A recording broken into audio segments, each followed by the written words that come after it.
What's good, neighborhood? It's your man Martin Nash. All right, let's start this show up, man. Let's start this show up. Got a good one planned for you, and you gon' love it. All right, let's run this intro, get this room populated. I'm gonna blast the link out, let everybody know we live, and let's do it. This is my passion. This is what I love to do. But some days, sometimes, I'm just like you, man. I hate this job. Damn, I hate this job. Damn, I hate this job. Damn, I hate my job. Damn, I hate this job. I'm just like you. Damn, I hate this job. Man, I hate this job. Man, I hate my job. From a good dream I awake, sun rays on my face, planning out my day, hoping this ain't the one that I catch a case. I feel so good, I feel so straight. My manager keep calling me saying, hurry up, you late. Hurry up, you lay off. Y'all, man, I hate this job. Man, I hate this job. Been trying to play it cool, but it's hard to play it off. I've been hanging on to this bullshit, cause my car still ain't paid off. I know I'm on my way up, my boy just got laid off, so y'all, man, I hate this job. Man, I hate this job. These hoes here so ratchet, these niggas here so sneaky. Y'all don't even really pay enough for y'all to only pay bi-weekly. I'm trying to double up my cash, take this job, shove it up your ass. Yo, man, I hate this job. Sometimes I wanna say, walk in and slap my boss. This shit is getting hard. Damn, I hate this job. Gotta make it out of this struggle, bruh. And I don't really mean to take it out on you. You just a customer, but damn, I hate this job. Damn, I hate my job. Damn, I hate this job. Damn, I hate my job. Damn, I hate this job. Damn, I hate this job. Damn, I hate my job. Damn, I hate this job. We're the reason why your stockholders always stay afloat. Yet I'm asking, are they hiring? Like everywhere I go, schedule will say 9, but I think it's fine if I clock in at 9:04. I work 40 hours a week plus overtime just to be bro. So y'all, man, I hate this job. Hate that I applied. So much has transpired since the day that I was high. Told me I could advance, but you were telling me lies. Gotta give your notice before I quit, but you don't say shit right before I'm fired. Damn, man, I hate this job. Sometimes I wanna say, walk in and slap my boss. This shit is getting hard. Damn, I hate this job. Gotta make it out of this struggle, bruh. And I don't really mean to take it out on you. You just a customer, but damn, I hate this job. Damn, I hate my job. Damn, I hate this job. Damn, I hate my job. Damn, I hate this job. Damn, I hate this job. Damn, I hate my job. Damn, I hate this job. You and your procedures, you and your protocol, you and your policies, none of that shit don't apply to me. You and your quotas, you and your standards, you and your 2 sick days a year. Y'all niggas bananas. Wonder why the postman's posted with hammers, going postal with Popo on camera. His wage got him enraged, stressed out, it's hard to maintain. He flips the middle, grabs his. He said, if you don't get the picture, I quit, you ain't shit, mother. Man, I hate this job. Sometimes I wanna say, walk in and slap my boss. This shit is getting hard. Damn, I hate this job. Gotta make it out of this struggle, bruh. And I don't really mean to take it out on you. You just a customer, but damn, I hate this job. Damn, I hate my job. Damn, I hate this job. Damn, I hate my job. Damn, I hate this job. Damn, I hate this job. Damn, I hate my job. Damn, I hate this job. Look, man, I hate this job. I put my pants on one leg at a time, just like you. I'm out here trying to take care of my family. Damn, I hate this job. It's not always glamorous, for real, but I do what I gotta do for me and mine, you know? Damn, I hate this job. Damn, I hate my job. Damn, I hate this job. Damn, I hate my job. Damn, I hate this job. Damn, I hate this job. Damn, I hate my job. Damn, I hate this job. Damn, I hate this job. Damn, I hate this job. Damn, I hate my job. Damn, I hate this job. I'm just like you, nigga. Damn, I hate this job. Man, I hate this job. Man, I hate my job.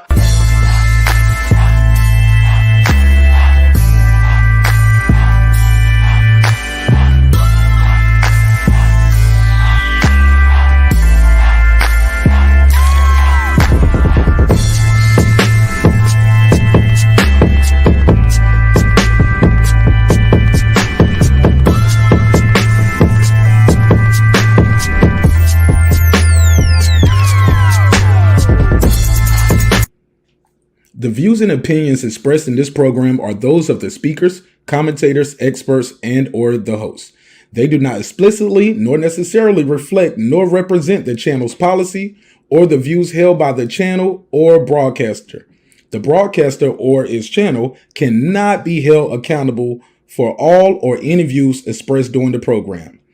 Basically, if I didn't say it, don't come for me. You come for the person who said it. And please don't sue me for somebody else's words. With that said, let's start the show, motherfucker.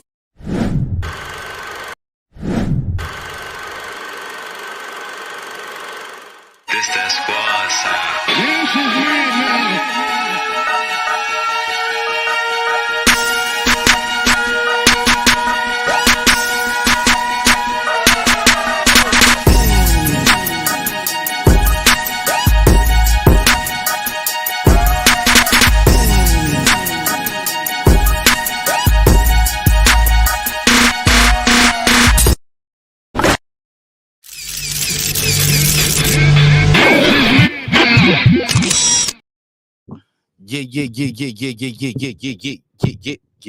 Yeah. What up?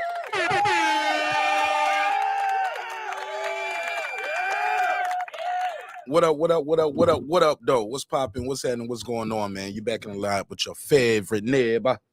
You man, I hate I do that. Why I do that accent? It's your man Martin Nash, Breaking Beats. How y'all feel? What's the deal? Appreciate everybody pulling up. Late edition. Yeah, man. Holiday season, man. It's really picking up out here. A lot of traffic, a lot of people moving around, shaking around everywhere. Let's jump right into the content, though. Like I said, it's a busy time for me, so I won't be here. This won't be one of those 5 or 6 hour shows. I'm gonna just let y'all know now. Put a case on it. It's gonna be a decent time. Shout out to my sister Lisa Bell's in the building. What up, fam? What's popping with you? Shout out to Drumming for Life. What up? What's good with y'all, man? How y'all feel? Make sure I got the link pinned at the top. If you want to join the conversation, you can call in, voice your opinion, or you can beam in, and we're going to have a good time while we're here. All right. It's a little quiet. Let me put my background music on. Where we at with it? Boom. There we go. I can hear it now. All right, man. So how y'all been, man? Yesterday was a day off day for me. Tuesday. People would hit me up. Was like, man, when you going live again? I was like, Wednesday, dog. I'll try to pull up Wednesday, but yeah, man, I can't do it every night. I can't do it every night, man. I can't be busy, man. You know, I got a little one, like a little one, and she be putting your boy Martin Nash through the ringer. Oh, she be putting me through the ringer. What can I say? Fatherhood, it's a gift, right? It's a gift that keeps giving. So let's just jump right into some of this content, man. Let's run through these topics. Y'all hurry up and get on in here. Hurry up. So we can get this thing going and get it done in a good way. Devin Haney, man. Said, forget these belts. Right, Lisa. Yes. What I miss other than the Devin Haney thing. Devin Haney went dropped the belts, right? So shout out to Food Revolution. She sent me this. I was out and about. Long ass day. Let me just share the screen real quick. Devin Haney has dropped the belts, man. Devin Haney drops the belts. He drops the belts. Dropped all of the belts. He said, now when you say that, he definitely ain't coming back, right? Let's share the screen so y'all know what I mean. Relinquishes, boom, boom, boom. Where's the story I read? Here we go. Let's share the screen.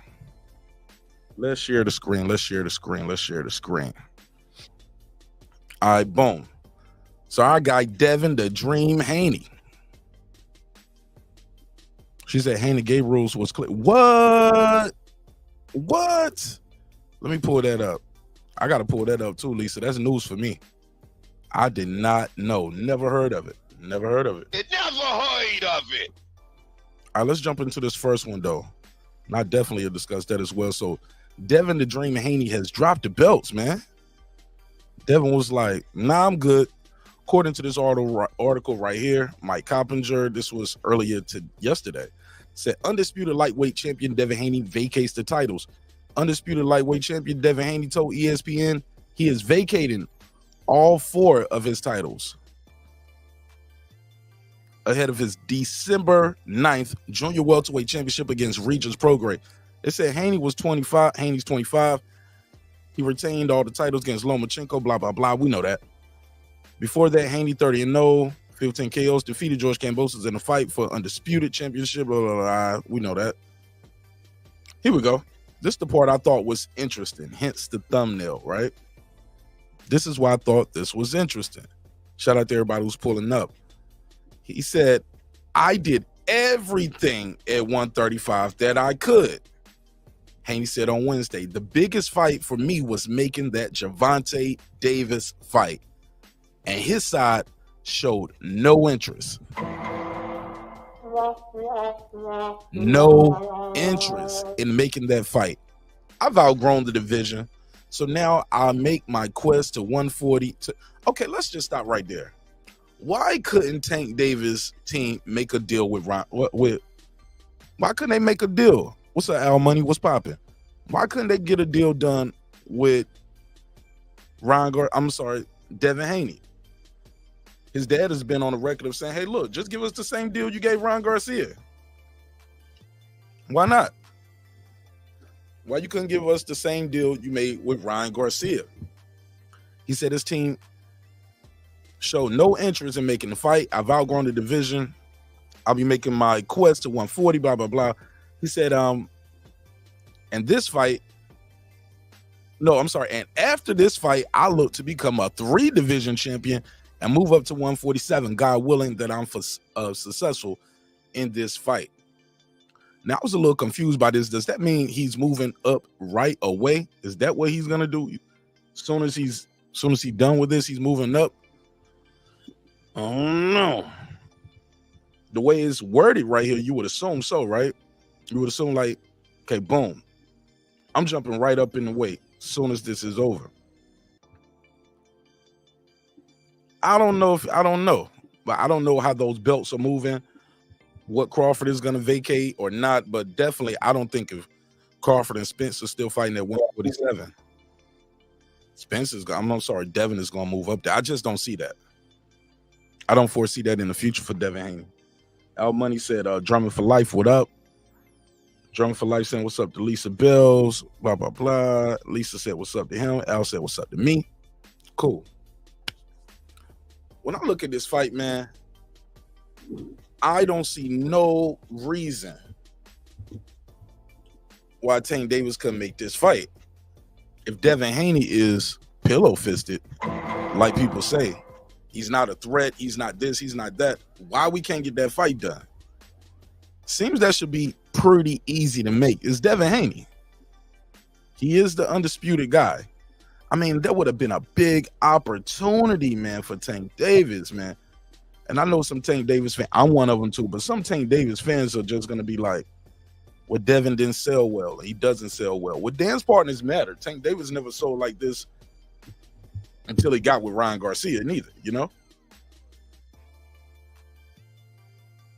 Excuse me. So my question is, who but Devin is Tank going to fight next? Man, Tank Davis better not come in with no Pitbull Cruz, bro. Oh, my God. He come in with Pitbull Cruz, I'm going to be screaming at y'all. Oh, I'm gonna be in here losing my mind. Like, why? Again? I didn't need to see that fight. And I get it. The first time they fought, it was Pitbull Cruz was a last-minute replacement. Some would say, hey, he did better than we thought, but I never thought Pitbull Cruz won that fight. Did he make it rough and rugged? Did he make it a little bit exciting? Hold on, what's going on here? Hold on 1 second. There we go. Did he make it a little rugged? Did he make it a little exciting? Yes, maybe. But I believe Tank when he said his hand was damaged. I remember seeing the pictures that night. I put them on the screen so everybody can see it. Yeah, his hand did look a little damaged. But come on, fam. Do we really need to see it twice? I don't know if I need to see that fight twice. Especially with the competition that's out there now. I know some Some would say, why Shakur? Shakur put up a boring fight. I think styles make fights. I know that's a cliche term. A lot of you guys say it. We see it all the time. But yes, styles do make fights. I don't think Shakur would be able to go through a fight like how he went through with Edward De Los Santos and just tap, tap, tap, avoid some of the damage and keep it moving. And, pretty much skate to, can I say it, an easy win? Was it an easy win? Yeah, I think so. I think more got to be done in a fight with Tank Davis to be successful. That's my opinion. Make sure I got the phone number open too if anybody want to call in. So another part in this article that stood out when he said, back to this first part. Yeah. So the narrative now is, I'm telling you, it's going to be out there tomorrow. He's going up to he's vacating the belts because he's ducking Tank Davis. He's ducking Shakur. I don't think this guy's ducking, man. I don't think he's ducking these dudes. And this Regis fight is a dangerous fight. Regis Prograis isn't the guy you fight if you want to duck, right? You don't have to duck. And plus, he could have fought an easier guy. Let's just say that. He didn't have to fight Regis at 140. Jerry, what up? He didn't have to fight Regis at 140. So other guys he could have fought, right? I'm just saying, man. There's some other guys out there that's an easier walk than Regis Prograis. I've been on the record of saying that several times for the people like, Regis looked bad in his last fight. Some of y'all say Devin looked bad in his last fight. I thought he won the fight versus Lomachenko.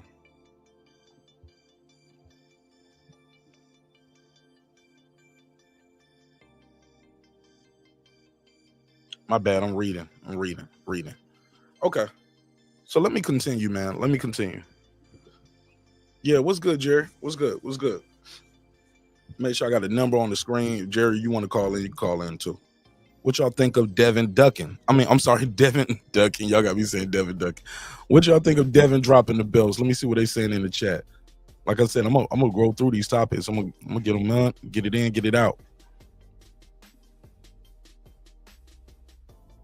Nobody got an opinion about it. I see y'all saying a lot of salutes back and forth. Nobody got an opinion about Devin vacating the belts. Good move, bad move. What they saying in the chat? Okay, they just saying what's up. All right, shit. Keep it moving. Okay. The IBF vacate. Take this one. 1 second. 410, you got the flow. Tell me your name, where you from. Hey, what's up, Marcus? Jerry. What's up, Jerry? How you feel, bro? Oh, pretty good. How about you? Man, I'm tired, bro. I ain't even gonna hold you, man. I'm tired. Like super tired. Like the day I had, bro, I can do a whole episode just telling y'all what my day was like today. And it was, y'all wouldn't believe me. I talked to Shelton earlier today and I talked to KP, like right when some of this stuff was happening. And they was like, what? Yeah. Like, yeah, you wouldn't believe it, bro. Somebody pulled a pistol out today. Oh, Lord. Yeah, somebody hit my car. I got out to look at the damage. Motherfucker pulled the pistol out. Jesus, well, thank God nothing happened, man. Right, I'm still here. Not nothing worse, Right. Shit, thank God for that, man. Always, man, traffic, that's one place where I'm, you know what I mean? Because, like, you figure you get in a traffic accident, you got to exchange insurance, but people are so fucking crazy. Like, my daughter just started driving. I told her, look, if you get in an accident, if you can drive the car, drive it to the most public of places, call the police while you're on the way. I don't know how to advise her, man, because she's just a little thing, and fucking people are so outrageous today, man. It's just dangerous shit. Right. It's crazy, man. Crazy. Or you will get in an accident with people, they exchange insurance information, then you go file the insurance claim and find out they don't have no insurance. Give you the wrong shit. Yeah. Right. Yeah, no doubt. Talk to me. What you think will stop it? I called in to get on this before you get on to Diddy because I don't know nothing about Diddy to really talk about. Plus, I got a long day ahead of me tomorrow. But Me nonetheless, too, bro. Me too. Devin Haney. Gotta tell you, man. I know I told you in the past that Devin, I really didn't care for him because of the racist remarks. But the thing is I've always been like prior to that. I mean, I could be this guy's biggest fan, man. He is a hell of a fighter, and he's moving the way you want to see fighters move. Because just like you said, he don't have to fight Regis Prograis. That is a dangerous fight. He probably could have just fought somebody else and moved on. But and I do believe, and he ain't ducking Tank, man. Look, I like Tank. I'm a big Tank fan, but the reality is Tank ain't fighting nobody. I mean, he's just not fighting none of these guys. And Devin probably was holding them belts, and him and his dad probably been negotiating, trying to get Tank to fight for all those belts. And I believe him when he says they're just not going to do it. So he's going to go ahead and fight Regis.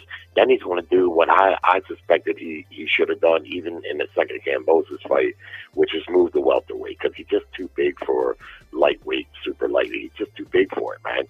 He needs to just go to welterweight. He's probably going to be a natural welterweight, just like Mayweather was. Once he settled there, he was kind of natural there, and those are usually the best fighters. And with Terrence, basically towards the end of his career and moving on to a degree, or maybe he's going to try to get a fight with Terrence. You never know. Nah, he's not. I heard his dad do an interview. They ain't trying to fight that guy or Boots. Don't know. Well, probably not right away anyway, but right. But he's showing me that he's not reluctant to get in there with some tough challenges, and that's all we really want from fighters, right? He had all them belts there lightweight, but what's he gonna do? Kill himself and then wind up getting beat? He's there. It's probably unhealthy for him, and he's just too big for the weight. So. I gotta say, it's hard. It's for me. It's hard to dislike him, despite what I've heard him say in the past. Even beyond that, it's just I like him. I like how he fights. Everybody's not a knockout puncher, but I do believe his punch going to get better as he goes up because he's got good punch technique. He knows how to deliver punches, and he ain't never knocked anybody out. What's he got? Like half his fights he's not got knockouts. 30 fights, 15 knockouts. That's 50-50, man. Fuck around and think that he can't hurt you. That's one thing I think Regis has got in his mind. He's got it in his mind that Devin can't hurt him. Now we'll see, but I just wouldn't convince myself of that if I was Regis. I just wouldn't, especially with him moving up a little bit. But you heard him say even 140 is going to be tough for him. And even Regis, who's been a career 140 guy, I think, he said when they had that press conference that Devin looked big, and he did. He motherfucker looked like a junior middleweight, So there's a chance that in a few years, because he's so young, who knows where this guy might top out at, you know what I mean? He could easily top out at middleweight, I think. But Jerry, my question for you is, why couldn't they come to a deal with Tank Davis? Like, why Tank Davis team couldn't give Devin the same deal they gave Ryan Garcia? Why not? Well, that deal they gave Ryan, as you know, was a very one-sided, A-side laden deal. I mean, I don't know if Devin would accept terms that Ryan did, but even if he did, his dad did. His dad said, "Hey, give us the same deal you gave." What's his name? Ryan. Yeah, but maybe he was talking more specifically about monetary and not so much the rehydration and the one-way rematch. And right. That's what I thought he meant too. Like, give us the split though. Like, let's make the deal. 60, 40, 70, 30, whatever you had it. Let's do that deal. Let's make it happen. Why not? Yeah, I'm very disappointed in Tank Davis. He's had 5 pay-per-views. I bought all of them, even though at least 3 of them I didn't think were going to be competitive. But I want to support the guy, the hometown guy. But even a lot of people in Baltimore here, when you like a fighter and you support a fighter, you should want to see them be great. You should want to see them right against the top guys, even if it means they get tested or hell, even take a loss. But I done heard Ellerby talk about him too much, and Ellerby, who I'm not a big fan of, but the guy at least is honest, and he says over and over, this is a business. So they're in the business of Tank Davis, not so much the sport of it. Because any boxing fan can see 135 to 140 is just loaded with excellent fighters. Even Shakur Stevenson, after that horrible performance, still, you got to put him in there. Those two divisions where Tank can fight at either are just loaded. So let's put it like this. You got Devin Haney, Lomachenko, for what he's worth at the end here now, Teofimo Lopez, and Kambosos. Let's just add those four guys. Well, those four guys have fought each other to the tune of 8 fights, because Haney has fought Kambosos and he's fought Loma. Loma's fought Lopez and Haney, and George Kambosos has fought. You know what I'm saying? 8 fights. Tank Davis is the kingpin of the division. He ain't fought none of them. None. And I can't keep making excuses for him anymore, man. It seems like between Tank's fights, when he fights, between that and the next fight, all they do is brainstorm on who they can put him in with that can kind of keep the public, at least the general public, a little fooled about him, for lack of a better term, and they can maximize the profit. And if you listen to Ellerby, that's exactly basically what he says. He says, these guys don't bring anything to the table. Well, last I checked, all of those guys have had either all 4 of the lightweight belts or at least 3 of them. That's not exactly bringing nothing to the table. You know what I mean? Yeah, I mean, shit, Haney had all 4 of them. George, and you could argue that, these guys, they definitely bring something to the table. But what they don't do is they don't bring enough revenue to outdo, let's say if he fought Teofimo Lopez, who is really not a big star in boxing. I mean, we know who he is.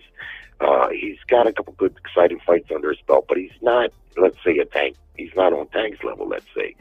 So if they fight Lopez, yeah, it'd probably sell a little bit more than what it would if they fought, another Garcia or somebody. But they probably think about it like this. Well, yeah, we could make a little bit more money here fighting him possibly, but we could possibly lose too. And then, but we can fight 2 fights and way more money. You see what I mean? Just the exact thing of one of the millions of things that's just fucked up with boxing. You know what I mean?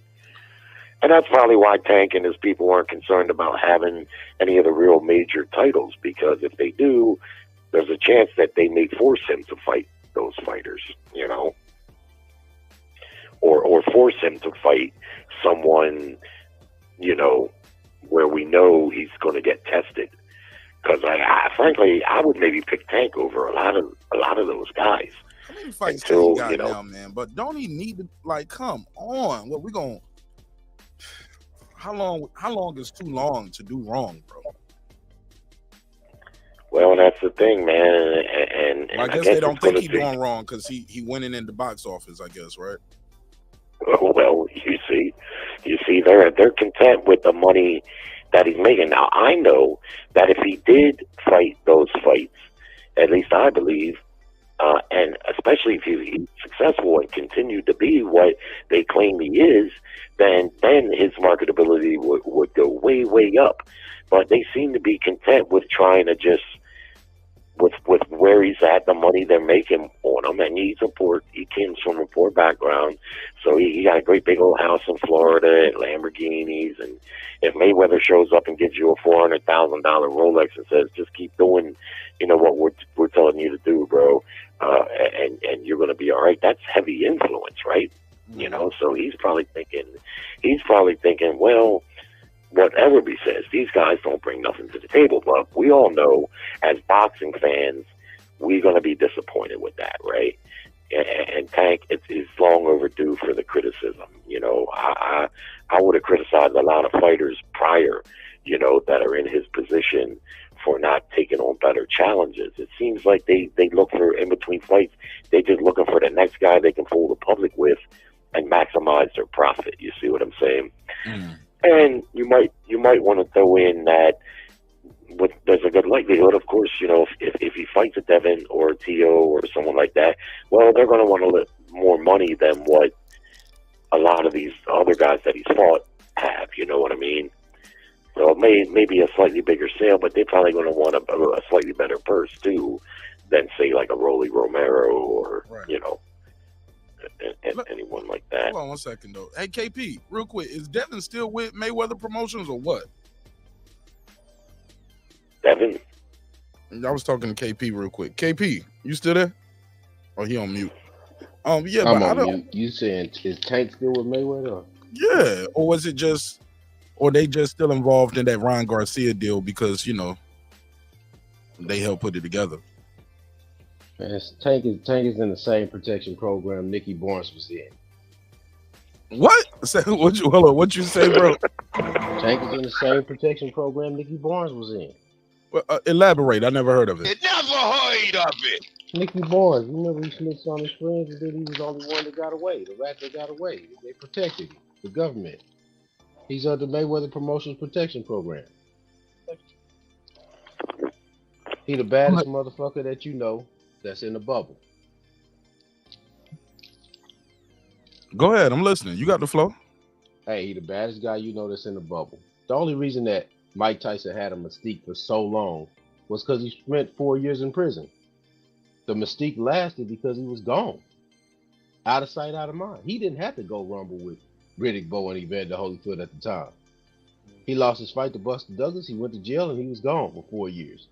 Everybody gives him credit like he just dominated the division after beating up this guy you got on the screen, Larry Holmes and shit like that. That's what Tank Davis is running y'all through. He tapping y'all pockets, but if y'all gonna buy it, go ahead. I'm not. I've been saying that for a long time, but if they gonna drain somebody's pockets, it's gonna be his fans. Let them go ahead and buy it. I don't buy it. The dude almost 30 years old and ain't had a defining fight yet.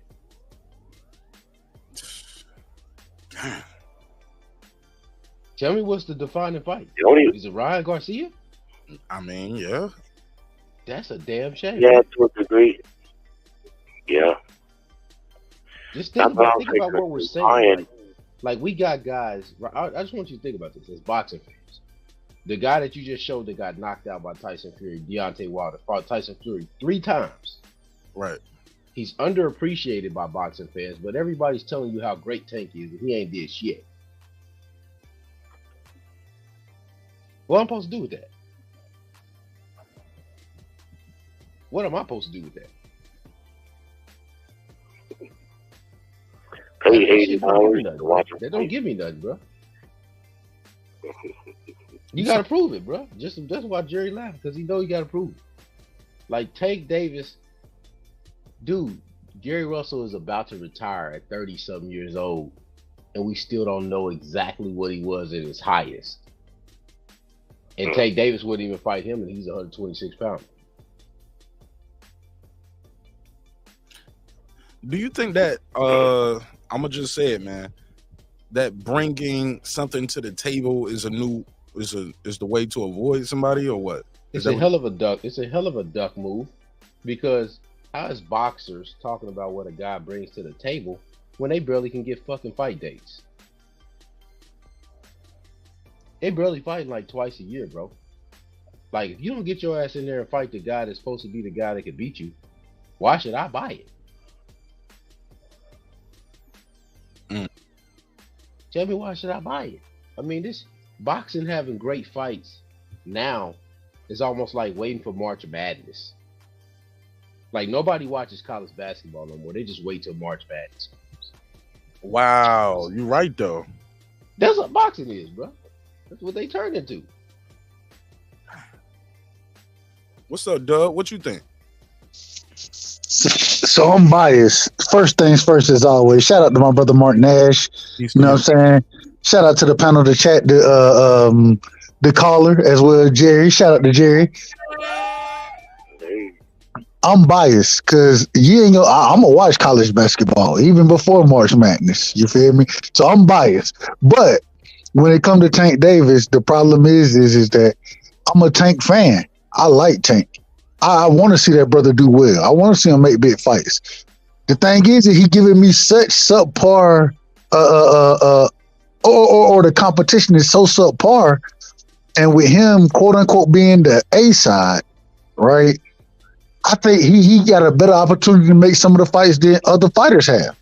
And I want to see him fight the best, but that ain't what we've been getting. I understand what like my brother said, KP, yeah, maybe the Mayweather the Mayweather thing and him being under Leonard L.B. Mayweather, you know what I'm saying, the PBC. But he told us, hey, he told us he ain't no longer under there. He making his own decisions now. He wasn't asking for the big fights then, but he looking for the big fights now. I need you to go prove it. I'm looking for you to have them big fights. And we just haven't seen it materialize at this current moment in time. I hope we do in 2024. I hope we see him materialize because we need to see Tank in 50-50 fights. The man is a hell of a fighter. He supposedly the face of boxing. We want to see you fight the best, and that's what I'm looking for from Tank. Ironically, hey, look, you say he the face of boxing. That's where boxing at. Guys ain't fighting the best, right? It's a damn shame. That is very ironic. That is very ironic. Said it made me think. Lisa Bell said, and we'll pass it around to this. She said Mike Tyson's mystique came from him destroying his opponents. He made history. Plus was undisputed / lineal. I can't compare Tank to him. What do you think of that, KP? Because you brought Mike Tyson in play. Then we can open it back up to everybody else. That's a great point Lisa made, and she is correct in that assessment. What I'm comparing is this Tank Davis mystique as this puncher that's very much like Mike Tyson. Tank Davis has yet to even, I don't know, if you go to Tyson's career early in his career, he hasn't even beat up damn Razor Ruddock, bro. Is Ryan Garcia even that much of a threat that we thought that he could beat him like Razor Ruddock could beat Tyson? Nobody thought that. Everybody thought Ryan was too green, and he proved to be too green. Oh no, more of a model than a fighter. I can't say everybody, man. It was. I remember doing a lot of episodes about that fight, and Ryan had a lot of support. I give Tank a lot of credit for that fight. I think Ryan. Oh, go ahead. No, I just want to say that I don't know if it was genuine support because they thought he was winning or could win, or was it we just don't like Tank Davis, so we're gonna root for Ryan. You know, go ahead. I think that's what it was. No, I like Tank, and I thought the Hector Garcia fight was a good fight for Tank. That was my opinion. And so that fight, along with the Ryan Garcia fight, I thought both of those were good fights. The thing was that because these aren't Hector Garcia, he was a champion that was coming up in weight. Ryan had never really been a champion. Matter of fact, Ryan done ducked the smoke when he had the opportunity to become a champion. You know what I'm saying? So because of that, go ahead. No, I ain't saying no. You good? He just played the draw. Okay. Hey, like my brother Mark would say, we got to put a case on him for ducking the smoke. And so, at the end of the day, I did like those fights. I thought those were. Dub. Yo. Sorry to interrupt you. No, you fine. Go ahead. Immigration case on you. I'm putting an immigration. He said an immigration case. Name the last 5 opponents for me, Dub. Go ahead, Dub. Who last 5 opponents? Which one? Tanks. Go ahead. Name them. All right, Tank last 5 opponents. Correct me if I'm wrong. All right, so he had Ryan Garcia. He had Hector Garcia. He had Pitbull Cruz.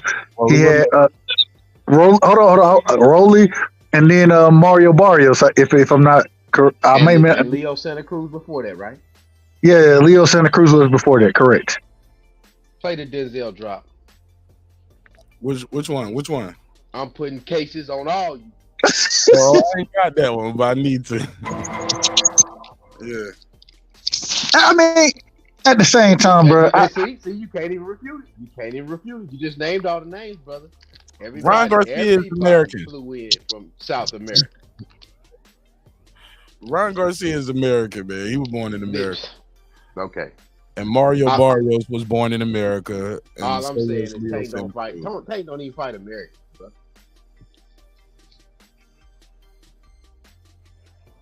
Go ahead. Damn shame. I'm sorry, y'all, for messing up y'all parade. No. You good? Go ahead. That's right. I can't argue, so I'm gonna plead the fifth right now. Put a case on me for pleading the fifth, because I can't argue it. I want to argue it. I want to, but I can't argue it. Hey, Mark, if the glove fit, you can. You must quit. Glove. Hey, Foodie, yo, my girl Foodie, she keep calling him Reggie Davis.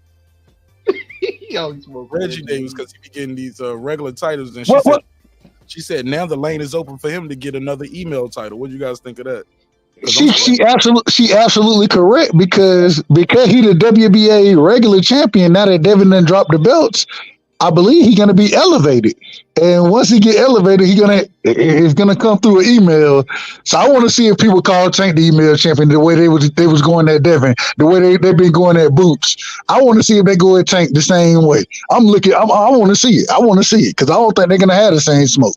No, of course not, Jerry. You don't think so neither, right? Like, people like who they like, and they make concessions for whoever they like. Well, certainly. But I also want to add this. Tank Davis is, you can't really say he's the face of boxing. This guy's had 5 pay-per-views, and prior to the Ryan fight, he didn't really have any successful pay-per-views. They weren't really that good, but Mayweather was marketing him as a pay-per-view fighter. You can say Tank's a pay-per-view fighter. Yeah, he fights on pay-per-view, but he hasn't sold. And so finally he did sell, and then the marketing ploy, which is, I thought, a good move, because that pay-per-view fighter moniker is not a good move. People don't want to hear that. They don't, just the term pay-per-views gets me a little nauseous. So why not? That's a marketing thing, right? And it's a fresher approach. He's the face of boxing. Now, he's more popular than a lot of guys. I mean, there's no argument there, but it's not really fair to say that the face of boxing, in my opinion, changes. It revolves around the top seller, Canelo, but it can change. It can be Bud Crawford. Bud came off a big win, and everybody been talking about it since then. So Bud could make a better case right now for being the face of boxing, and maybe even Benavidez if he keeps doing what he's doing, right? So that's a marketing thing, and it is what it is. And we've seen what happened. Well, I want to give him credit for the Ryan fight, because I think Ryan's a good fighter. He's very quick, got a really badass left hand, and there's danger there. But look what he had to go so good.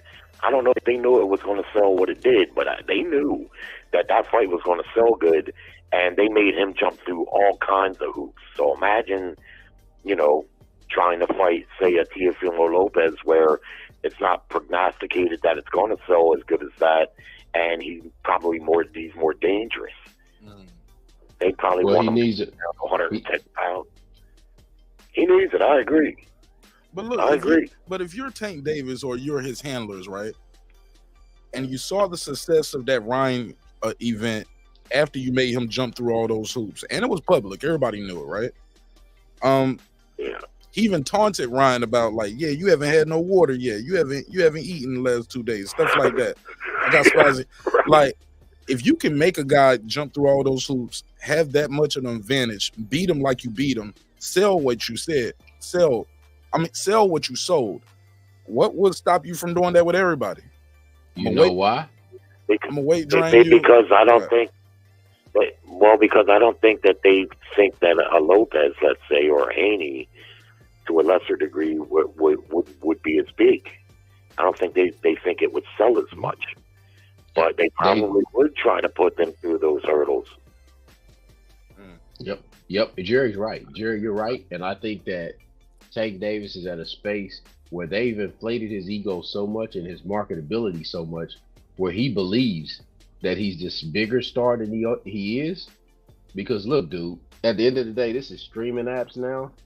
People are streaming this stuff. They taking it. They doing what they want to do. You're not about to sell them Mayweather type of numbers. You can forget it.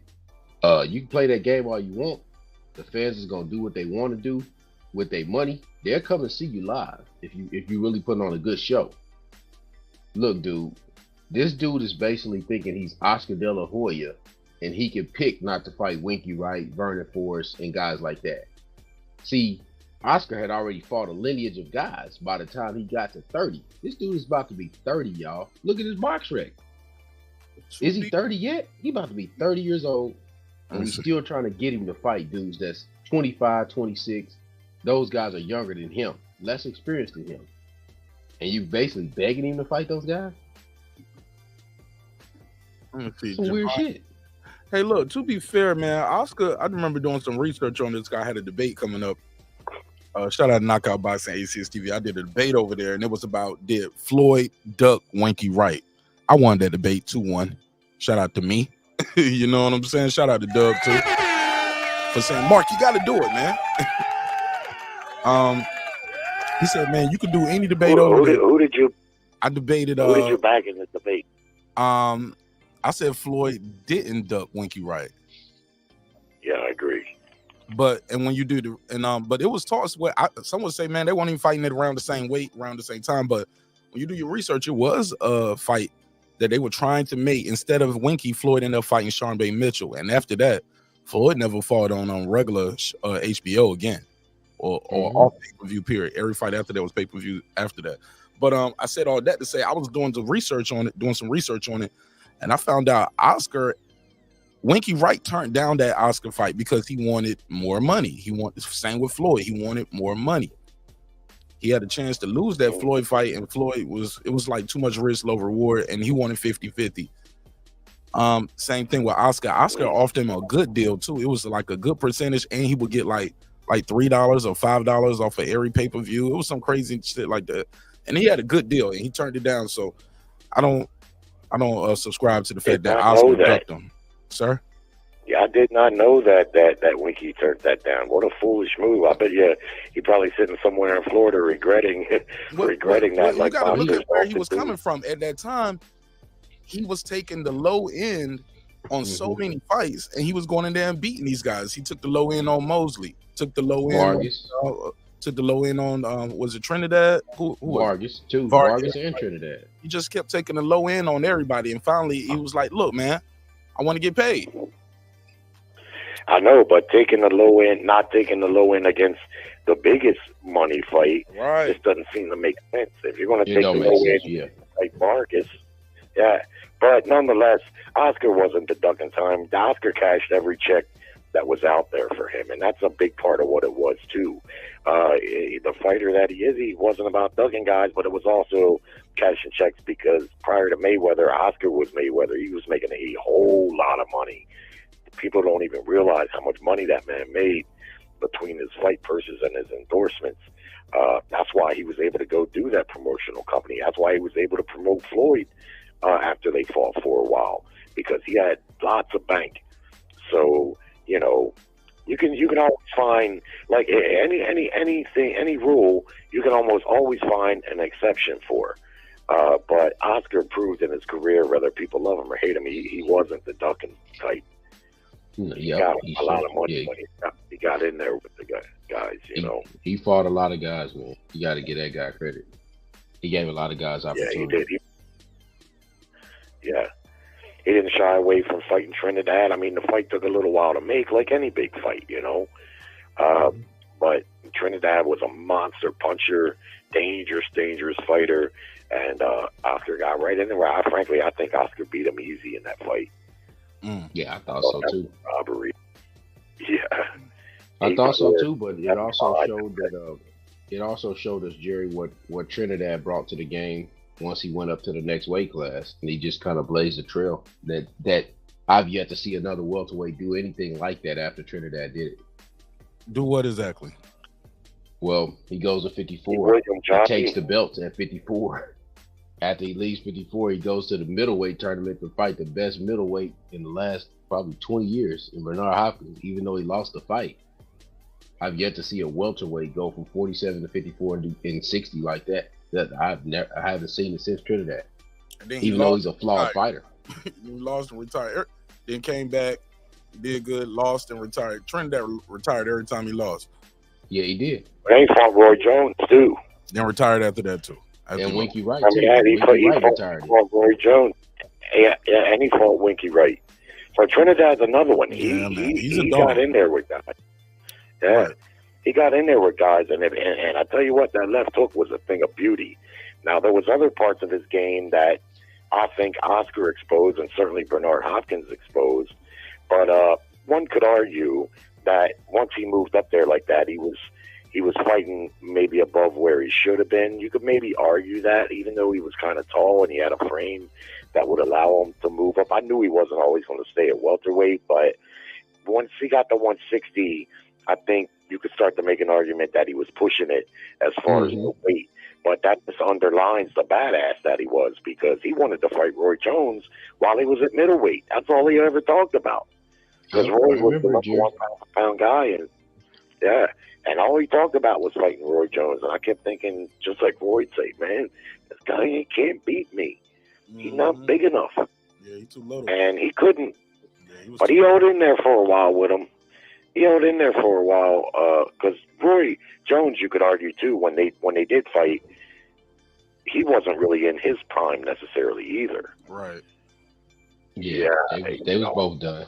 Let me go to my girl Food Revolution. Sent me this earlier today. What up, Foodie? What up, Mark? What up, everyone? How you doing? How you doing, fam? I'm good. Just sitting here getting caught up on this Book of Canaan, or just refreshed and listening to y'all. Oh yeah, it drops on what? Tomorrow, the first. Friday. Right? Hell yeah, yeah, Friday. So I'm just watching the last episode of the last season so I can remember. Oh man, we got to do an episode on that. We got to do them like right when they happening too. Like, all right, talk to me, Foodie. What's up? What you got on this content right here? I can't see the screen. What topic are we on? We still on the first one. Still on this first topic. Devin Haney drops the belts. Your guy Reggie Davis. I'm sorry, Tank Davis. You call him Reggie Davis. Tank Davis. Is part of the reason why he's leaving. He said, "Hey, look, we did everything we can to make that fight. He doesn't want to fight. I'm leaving." What's your take on that? Yeah, definitely. I heard you saying something about you don't know on Twitter. Yeah, they clowning. They clowning Reggie, but he too busy going back and forth with T.O. To really pay attention to it right now. But I know he see it. But they clown him. They call him the email champ, which he is, and it's all good. I mean, Devin that was at one point, and Boots is now. I mean, but the difference is that Devin has been undisputed in the same weight class that Reggie's at, and he's fought champions, real champions, and he's moved up, and he's chasing another championship, and then he wants to go right up to 147. Now, if Boots is still there at that time, I don't know. We don't know what the division is going to look like after one fight, because shit just happens and changes all the time. But got to give young Devin his respect. He just turned 25, and he's going after it. So I respect that. As far as what else were we talking about? As far as that goes. Oh, I was talking about when it comes to that fight, like, what's it gonna take? Like, what is it gonna take for Tank to step up? Like, are people gonna is history gonna be kind to Devin? Are they gonna say, you ducked, you should have stayed at 135? You because I think if you don't like Devin Haney, it's easy for you to say, he ducked Shakur, he ducked blah blah blah. But I'm thinking like, shit, at 140, you got Matias, 20 wins, 20 knockouts. You got TOs at 140, Regis at 140. It's a big money fight with Ryan Garcia at 140. It's some things going for Devin Haney moving up to 135. I think he accomplished everything he needed to accomplish there, and only thing he can do at 135 is lose. 140. I'm sorry. Moving up to 135. I'm sorry, I misspoke.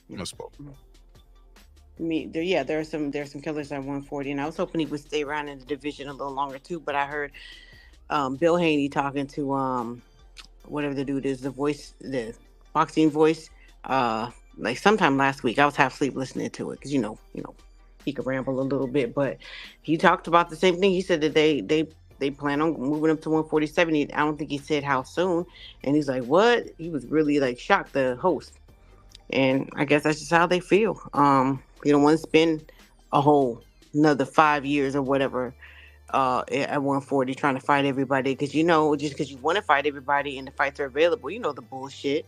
So if they find that they have a better advantage of cementing his career moving up to 147, then so be it. I don't think he gives a fuck what people think about him ducking who, this, that, and the third, and he shouldn't. And most more fighters should not fall into that narrative, because that's how we get into these whole popularity contests.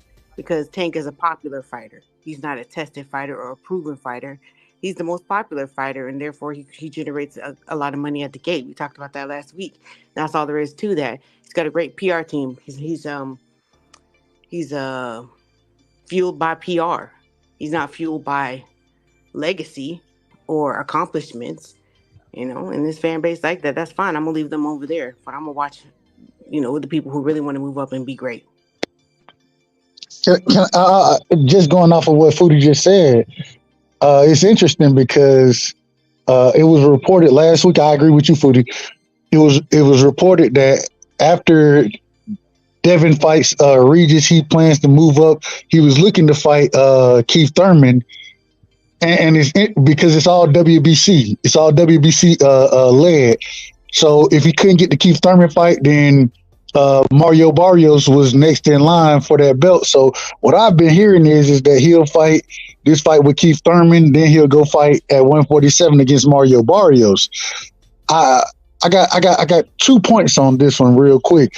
The thing is that I was listening to Michaela Mayer earlier today. She's getting ready to go into a fight with Natasha Jonas, and I think that's going to be a hell of a fight. I'm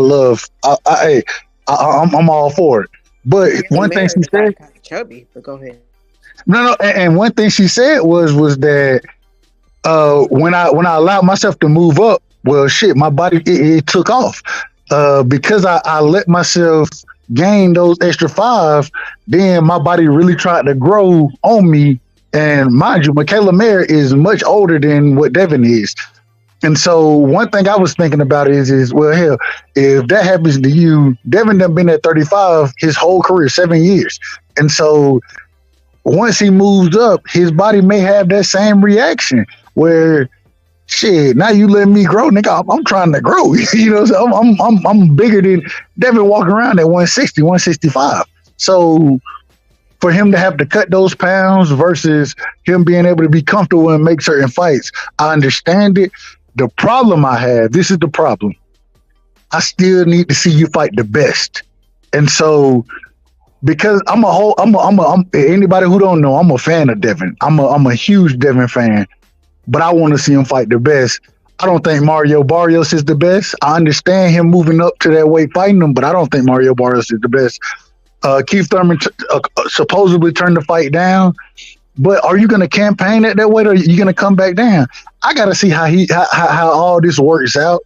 It seems like we know what the next 2 fights are, but I'm still here clamoring for a Devin Tank Haney fight. A Devin Tank fight. Why? Because I want to see Devin put hands on Tank. That's what I think happened. So I'm still up to 140 for that to happen. Well, hell, he talked. Correct me if I'm wrong, Foodie. Is Tank not arguing with Teofimo Lopez about a fight right now? And what Tio been fighting at 40, so it ain't like Tio gonna come down. We know that's a fact. But do you think he's gonna move up though? Do you really think he will be willing to? Because he's been playing these crackhead games for a long time. Well, I'm gonna tell you the truth, Foodie. I can't tell you if he's gonna move up, but ain't no way you're gonna move up for a Tio fight and not sit there at 140 for a Devin fight. If you do that, then he will. He'll go back down to 135. He moved up for Barrios, but he'll go back down to 135. So he'll move for everybody but Devin? Is that what we saying? He don't care about fighting Devin. Bro, he don't want to fight Devin. He don't want to fight Devin. No, he don't want to fight Devin. He will fight Ryan Garcia again, though. That's for sure. Yeah. He'll do a trilogy. He'll do a trilogy with him. That's why he threw the fight in the first place, Garcia. That shit was a fucking ploy. I will never fight none of his fights again. That shit was set up for there to be a 2 and maybe a 3. I ain't See, gonna this is say the he thing. threw the This is fight. the I thing ain't that gonna I go think. with throwing the fight, I man. I will. can't say. That nigga quit, Let me and he let me did it tell on y'all. purpose. Let me tell y'all what I think He about could the have quit fight. after he got knocked down that first time. I thought shit. He had Yeah, I this do. He quit. He That quit. he got called clean and hopped right back up. He He could have got, quit right then. yeah. He damn sure could have quit and just closed his eyes and He went to quit. We sleep. had this conversation on here. He quit. I say this. I He say did. this. He What was he did talking about? quit. What did I he say? What agree. did I he say? agree that he quit. Yeah, definitely he quit. Yeah, I say And he this. did it so that I he could just set don't. it I up don't because do it though. it's funny that I ain't hardly seen Tank on Twitter until since he been out of jail he been laying low talking about he gonna fight next year, and then all of a sudden Ryan started talking about fighting him again and he making his presence known and bickering and having little girl fights with Tio and all that kind of shit now trying to get his little feet warm again. He just gonna post and delete. It's the same crackhead games. Go ahead. Yeah, Foodie's right. I just say this. I think Tank Davis is making a grave mistake, and his management is, because he could have been got a hold of Devin Haney while he was younger and less experienced. As he grows in experience, he's gonna become more and more dangerous as far as a fight for him. Because Tank Davis is getting older. Tank Davis almost 30, bro. I'm gonna just say this, bro.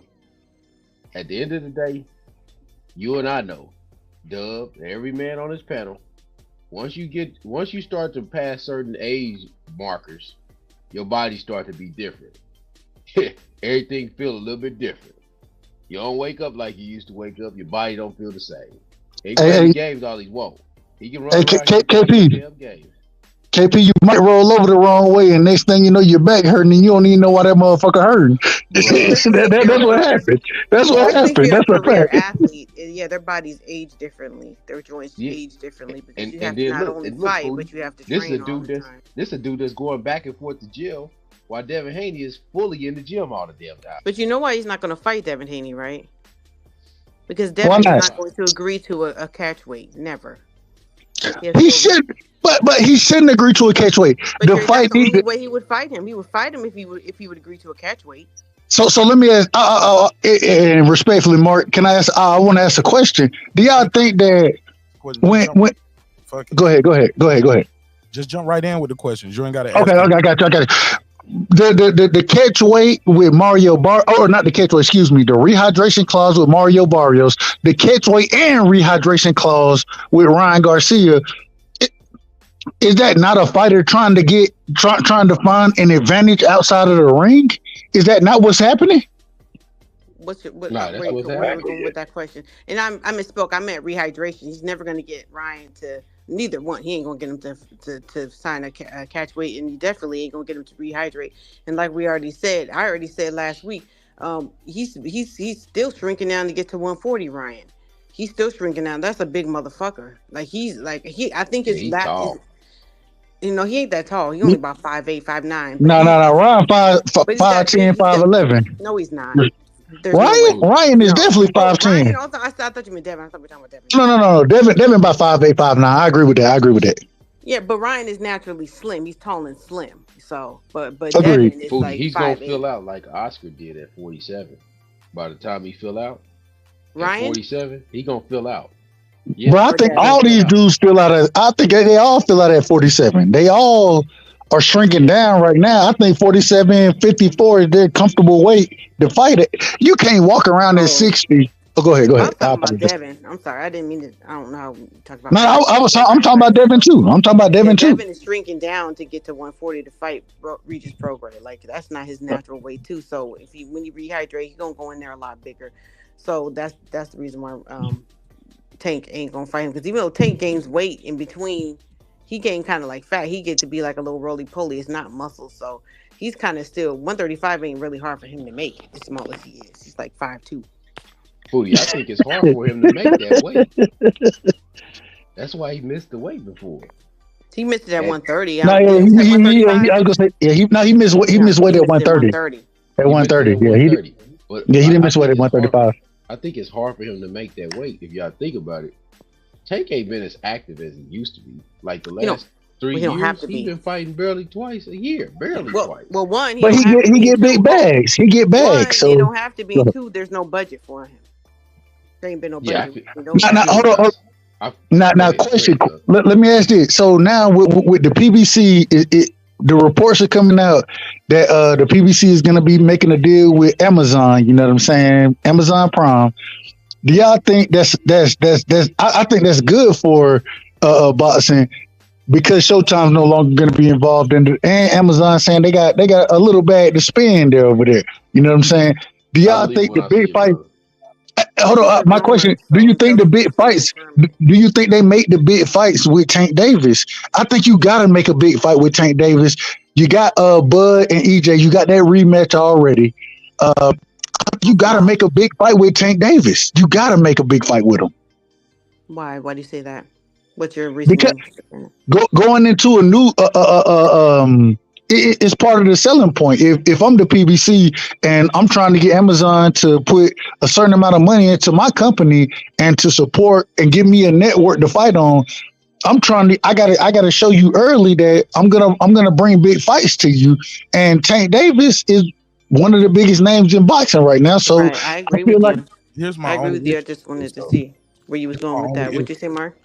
Here's my only issue with what Dub is saying, and I think I talked to KP about this offline. Same with Showing.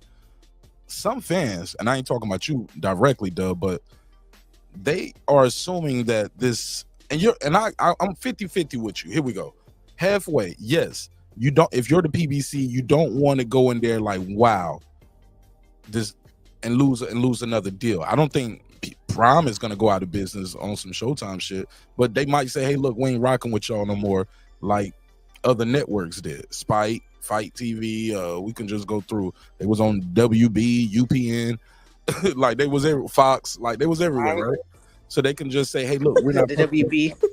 yeah, the WB, Damn. Wrong. yeah, UPN, yeah, they was everywhere, Hello, right? my baby. Hello, my Motherfucker, right, niggas was fighting on Holy shit, niggas was bro. fighting on Discovery Channel one night. I ain't lying, but look, you said Discovery. After dark. You said Discovery. Shark Week. how Yeah. bad this fight about to be, right? But look, but on the flip side, I think some fans are assuming that, oh, they're going to Prime, man, this gonna be good, blah blah blah. The only way that works is if they say, hey, look, we don't want to lose this deal. Y'all dudes got to fight each other, and you got to fight each other now, ready or not. And if they sign them on a fight-by-fight cases, I feel like. But I think, Foodie, but I'm of the impression from that article I read from Ariel Hawani said they are very, very close now. The model is still the same. It's going to be some fights on Prime, and they're still going to put the big fights behind a paywall. Yeah, I'm hearing some sprinkling of that too. Like I just heard a little bit of like they said that it's not going to be just a pay-per-view, just a distribution deal like people thought it was going to be. Nah, you're going to buy some pay-per-view still. So it's still going to be some bullshit. They still going to have they've had like the last 3 years, they've had like all pay-per-view fights, all of them, including the last shit that we saw last week. But go ahead. I'm not disagreeing with it. All I'm saying is for me as Prime to make that deal, and I agree, they're going to be paywall. It's going to be multiple fights behind the paywall. That's going to happen. The thing is that I got to make sure that I'm giving these individuals, somebody who's coming to support us now, I got to give them good fights. I got to give them good fights. And the best names I have right now, as far as the PBC go, is Errol Spence, Deontay Wilder, Tank Davis. These are the names I gotta put big fights on because I gotta show my value. I gotta show my. That's what you're missing. Hold on, I didn't mean to. That's what I think you're missing when a company hands over a bag to a man like Al Heyman or somebody like that without stipulations attached to it. He can do whatever he wants to with that money. He just has to keep on delivering on whatever schedule that they said that they need to. It is there. If they don't, but that's my thing. It has to be specifically these two fights. Then you're not going to get them, and you can't do that because you don't know the availability of the other fighter. You can't dictate how many fights are going to happen unless you sign all of these fights before you even sign to Amazon. There's no guarantee. There's no way to guarantee it. Go ahead, Doug. And I'm not. What I'm saying is if I'm Prime, I'm saying that okay, if we're gonna take you on, we need big fights. Regardless if they pay-per-view or not, we need big fights. We need something to really get us going, and so people understand that we're supporting this product, and the reason we supporting this product is because they're gonna put the best on. And so you got to bring your big name fighters out. You got to bring them out. If I'm Al Heyman, and so I could be wrong about it, but I think that in those negotiations, the same way you brought up, Foodie, I think that they're gonna come out and say, "Well, all right, we'll give you some of the smaller fights, whatever, but we need some big names that, and we need that to be locked in. That we know that we're gonna make something off of what we going and investing in, and this is gonna be a good product. We need that." And so, who are the biggest names over there? No, I understand what you're saying, and I know Doug wants to Okay. talk, but I'm saying. Let me get in here, y'all, real quick. Let me get in. Okay. Look, this is what I'm seeing with this deal. I think, Dub, I think you're overestimating the value of the past fighters that were pay-per-view, quote-unquote, fighters for PBC. And what I'm saying is this. I'm a big Earl Spence fan. I'm a big Deontay Wilder fan. But I think Deontay Wilder's fighting in Saudi Arabia in December. I don't think he's with PBC no more, bro. I'm just telling you what I think. It might be wrong. Now, the hottest guys at PBC is Tank Davis and David Benavidez. The other guys, that's pretty much almost old news, bro. Yeah, they're agent stable. Terrence Crawford was on the stage last week, looking like a PBC representative. So I'm telling you that the other guys have been pushed to the back. It's almost like watching Don King walk into the ring with two people. Did he walk out with whoever won? That's what it's like. That's what it's like. So David Benavidez is the hottest guy over there, and he's active. He ain't going to jail like Tank Davis. He running, he fighting. And what he doing is he's saying, hey, I'll fight anybody. You know what that's going to do? That's going to make a threat on the May date and the September date after a while if that dude don't fight him. Jerry, you still there? Yeah, I just got a closing comment or two. I agree with Foodie that Ryan Garcia quit in that fight. But I don't think that it was fixed. I think if they were going to fix the fight, it would have been more compelling for Ryan to make a better showing. That would have made a great anticipation for a rematch. Plus, a lot of people who've seen that thought that he quit, and they might not buy it just based on, well, he'll just quit again. So that's all I got to say about that. And regarding the PBC, they're going to land on their feet. The nature of their deal with Amazon and the big fights, I mean, I'd like to be optimistic, just like a man here who thinks that they're going to force them to make the big fights, but we don't know. You know, if it's a subscription-based participation between PBC and Amazon, then yeah. And if they're going to put forth a budget, then yeah, they may influence them to make, you know, more meaningful fights.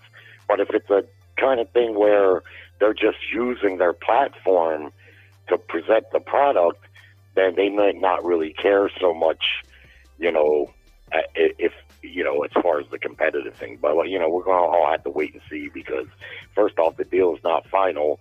And secondly, there's probably a million details and we don't know really any of them, right? So anyway, good chatting with y'all folks tonight. For sure. All I right, think Jerry. Gerald wanted to respond to you, Jerry. Okay, Was well, it respond to him?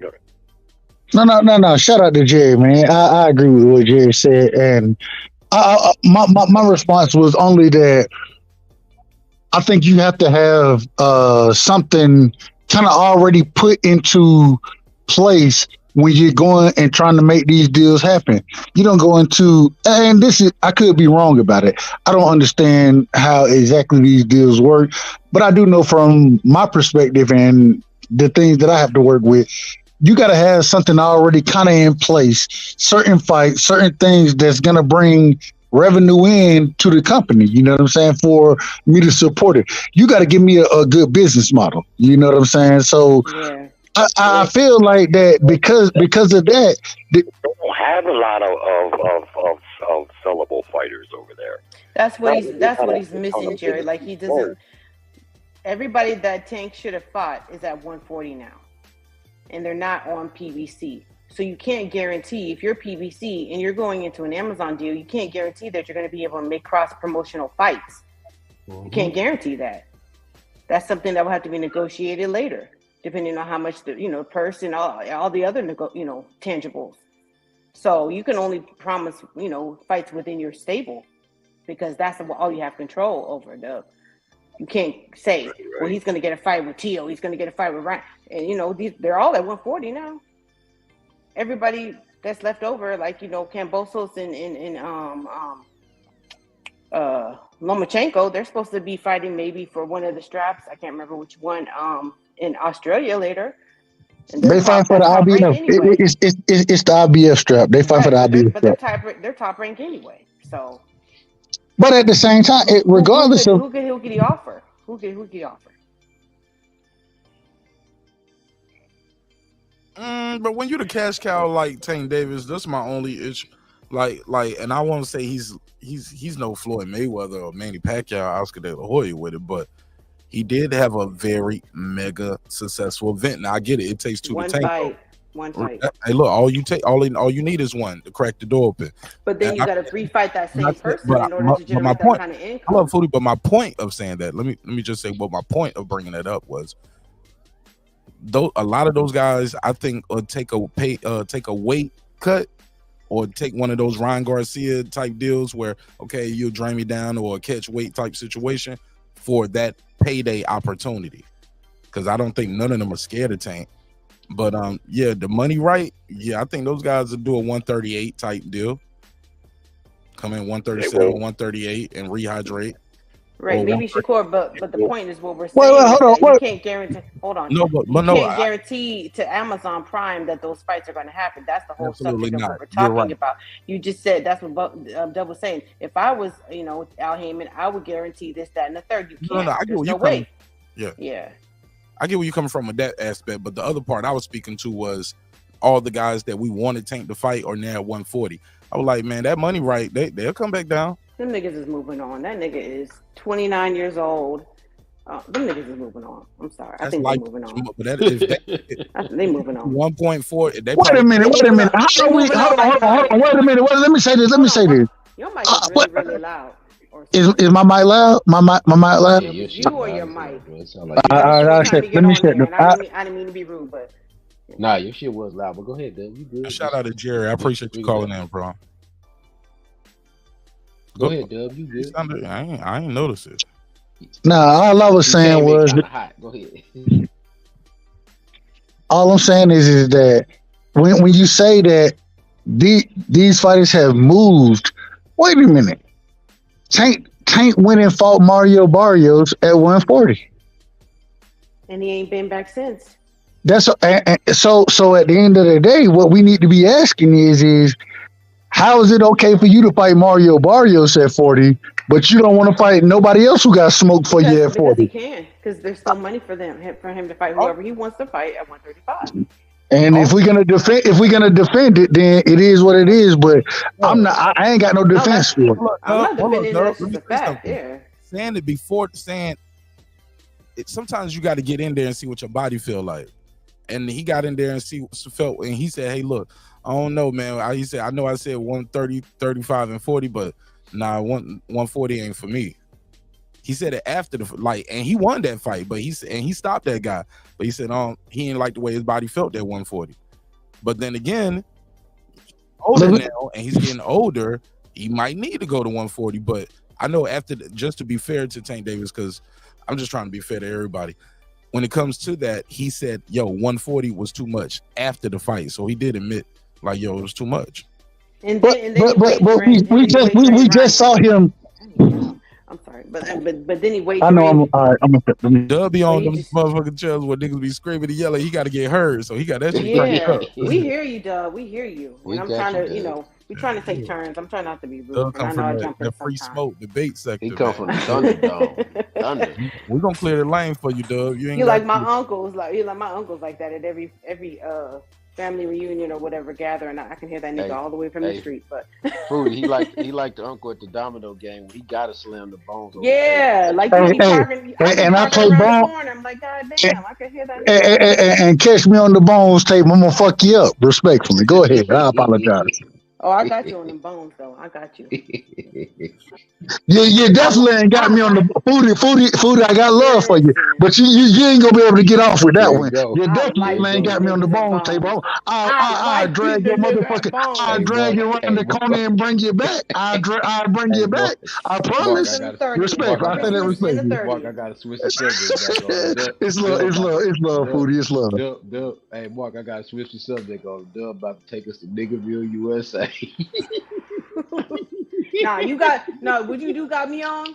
It's some spades, and that's because I ain't got no partners out here in Hey, white California where I I, live. So I ain't I need played a in good partner. since I need a good Louisiana. space partner. I need a good space partner. My best space partner is my mama. Respectfully to her, that's my best space partner. We'll kick all y'all ass, but I do need a good space partner. Foodie, we might need to link up because I do need a good space partner. This- But yeah. So back to the subject at hand.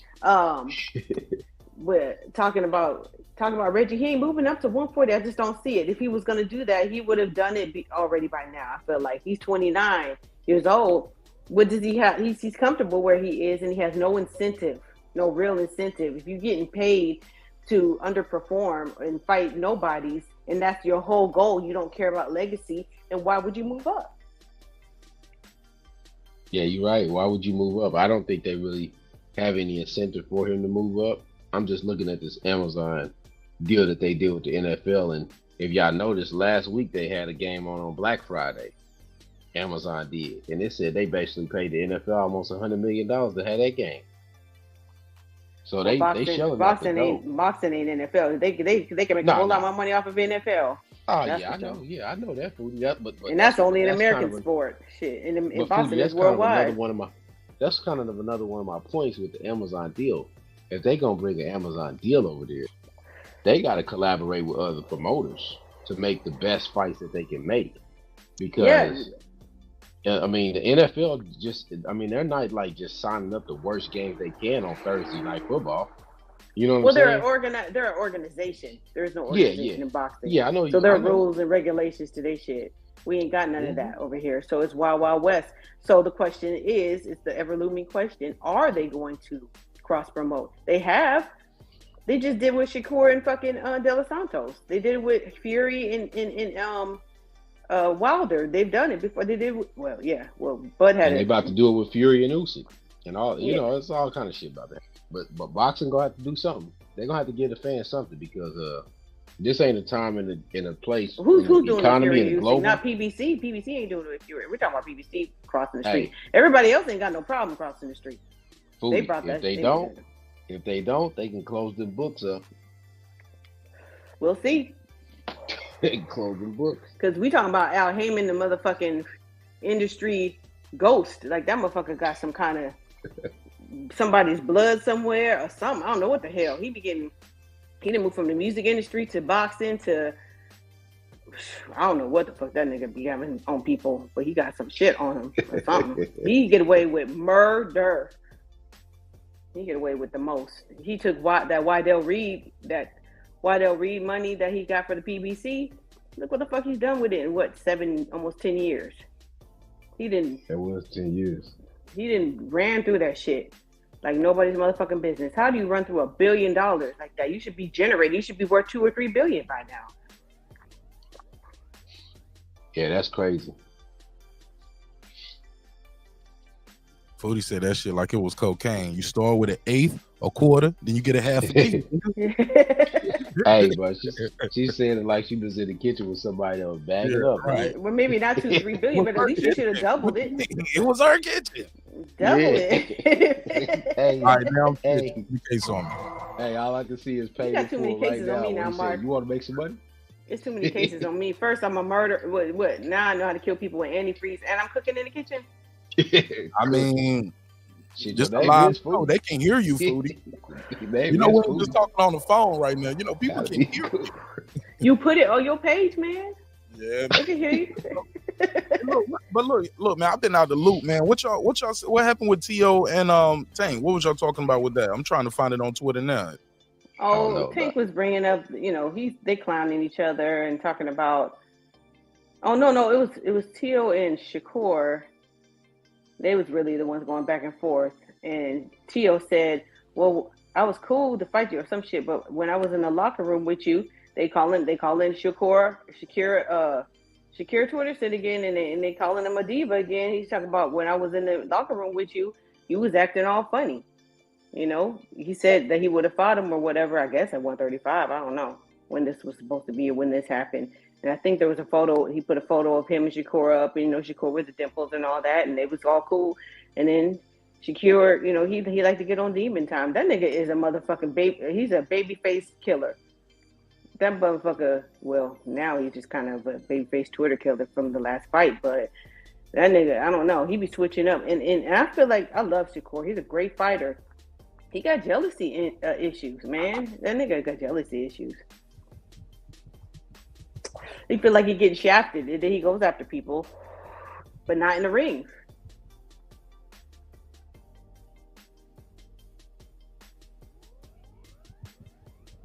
Still some little Twitter bullshit. I don't know, but I think that would be a good fight. What I'm saying is, I see my boy Tio in here doing some damn doing push-ups, sipping energy drinks. I was like, man, like him or hate him, man. This guy right here is entertaining, dog. Yeah. I don't even know what this energy drink is, but I'm gonna buy one tomorrow. What's his Rain Energy Fuel? It's Tio tiered. It's something. Yeah, I'm gonna buy one of these shits tomorrow. Then he went Lord. with it. He went come on, man. Like, oh no, he just man. the camera. Oh no. Yeah, man, this guy's entertaining, man. Fuck that camera. Buy another. I know that shit is sticky. It's a motherfucker. Man, box too. He can box too. Yeah, he's a good fucking fighter, man. He can fight. You can't say he ain't. Entertaining. And kick Josh Taylor's ass. Yeah, he did. Beat Lomachenko's ass. That matters, man. Stop. He beat 2 undisputed champions in a row. Beat Comey with a one-hitter quitter. When you talk about Tank, Tio, and Devin, he beat 2 undisputed champions in a row. Well, yeah, Loma was not in a row. My bad. Loma wasn't undisputed. He wasn't undisputed. No, he did. He did have that franchise shit. That's right. No, no, but he didn't have all the belts. Is what I'm saying. And Tio ain't never been undisputed. I don't give a fuck what they campus trying to push out. No. But he a damn dog though. I give it to him, man. He a damn dog. He can fight. The kid can fight. If Jerry can forgive Haney for saying for no white, I never lose to a white boy, or I ain't never lost to a white boy before. I was planning on losing that, or something like that. Whatever it was. I can forgive T.O. for keeping his black fighter. Y'all can keep y'all black fighters. Oh, I forgot about that. Yeah, he kind of mad too. They gotta beat him though. Y'all see how I do? Hey, look, phone fuck, what y'all don't even mention you. Like, how often y'all hear me talk about T.O. no more? I don't even talk about him, right? No, good, bad, or worse. I just phone fuck with y'all, don't talk about you. Well, he said that he turned down the Ryan fight because they didn't want to pay him enough and all that. I like T.O. though, man. I ain't even gonna hold you. He's a good fighter, but he's kind of dumb. Destroy Ryan. He gonna what? Easy. I think he'll destroy Ryan. He make easy work of Ryan. Why didn't you take the fight then?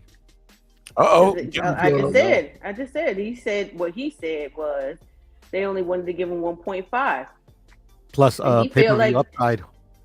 Well, whatever that may be, and that in pay-per-view, what people don't understand about the upside is that you don't get that shit all the way up front. Like, it's not like, okay, you guys did what you pay-per-view is slow money. And doesn't matter. He's still going to get it eventually. You got to hit certain thresholds for your pay to go. Like, what's the threshold? Also, if I fight you on pay-per-view on my company, your company, how does that work? Does that add an extension to my deal? Because I might be wanting to get the hell up out of Top Rank. Does that feel like it's a lot of things that go into why fighters turn down fights? It ain't just, oh, that was good money, why you turn it down? Or it was for a title. So that's why they want their guarantee to be bigger. 5 years. I don't want to be here 5 years. That's why he wants a bigger that one guarantee. Didn't make any sense though, to be honed. What you mean? We don't know. He's worth more than 1.5 guarantee. Yeah, we don't know his page. What Rachel say? Page 24 or page 25 of the contract is. No, and I'm not talking about that. It's just the way what he always complains about, how he doesn't get paid enough. I mean, I think this fight's going to be guaranteed. He's going to get paid handsomely. You know, it's hard to fathom that he wouldn't. Because he feels like 1.5. He said that they offered him 1.5. Like I said, But he doesn't feel like that's enough because he feels like he brings more with his sponsorships. He says he's got bigger sponsorships, and you can't bring in the kind of sponsorships that he has and only get paid 1.5. That was his reasoning.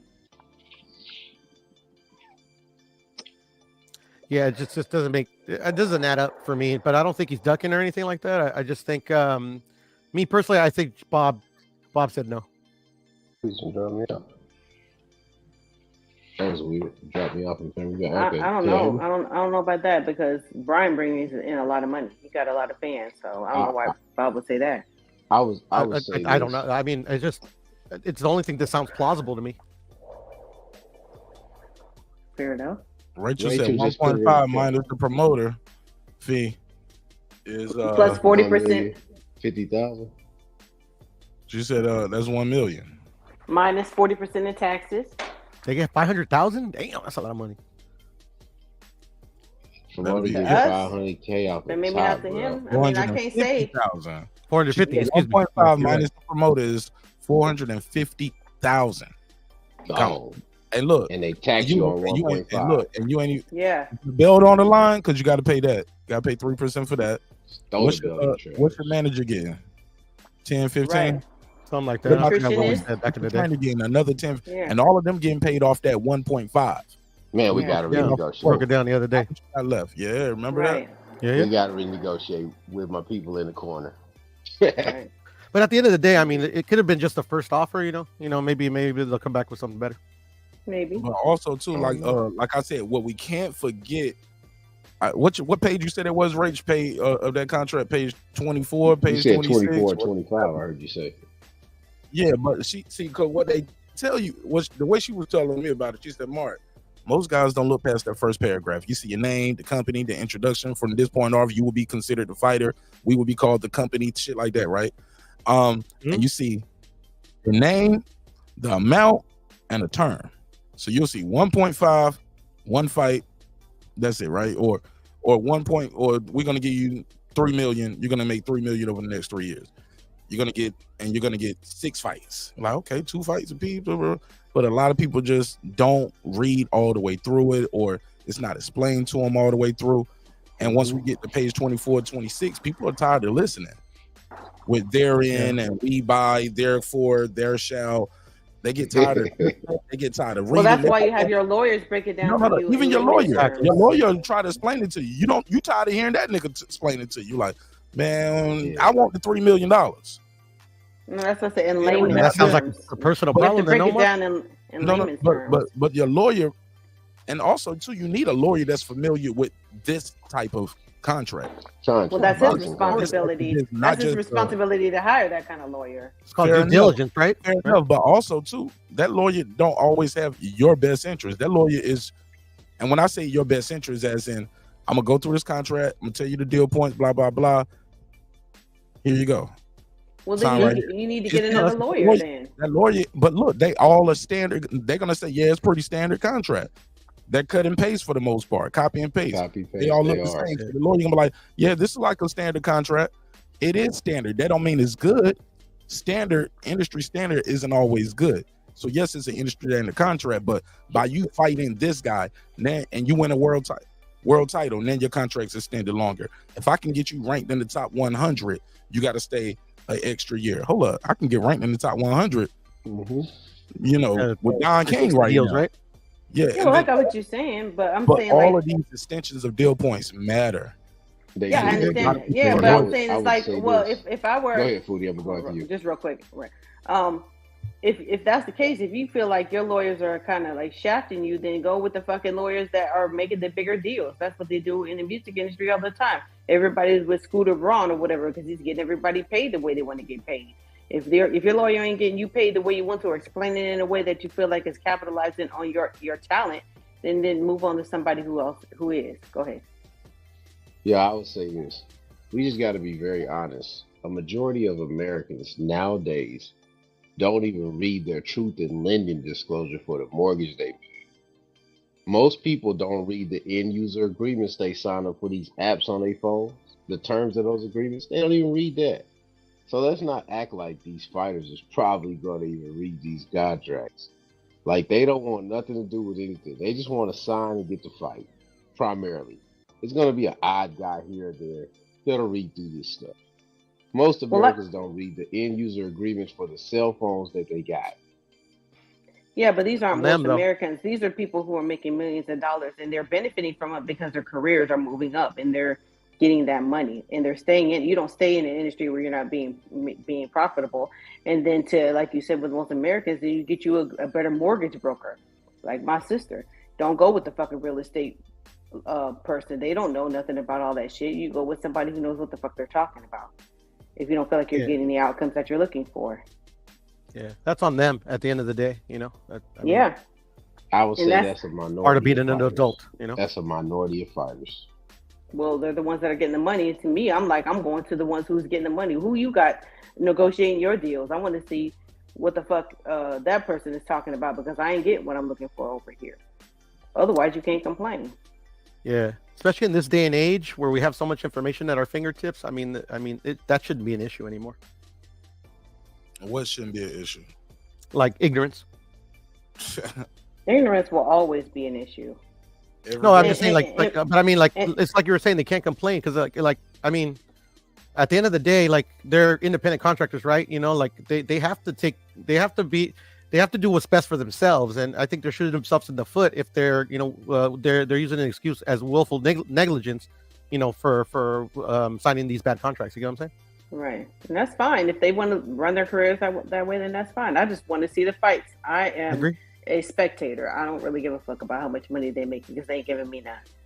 Yes. Rachel just joined. What up, Rach? Oh, I'm just going to read you one. Line 6. In the event that the boxer is not declared the winner of any professional boxing match during the said term, then the promoter shall have no further obligation to pay the amount described in paragraph 3 above. The parties shall remain... what the fuck is that? Sorry. The parties shall remain with the purses hereunder pursuant to reasonable good faith negotiations in accordance with boxing industry custom and practice for the boxer's stature, taking into account the event budget, the opponent, and the other similar factors. Blah, blah, blah, blah, blah. But basically, if we lose, we ain't even got to give you what we told you we was gonna get. You better keep winning. And even then, I can just give you going with the industry standard. Nothing. Sit your ass on the bench. Yep.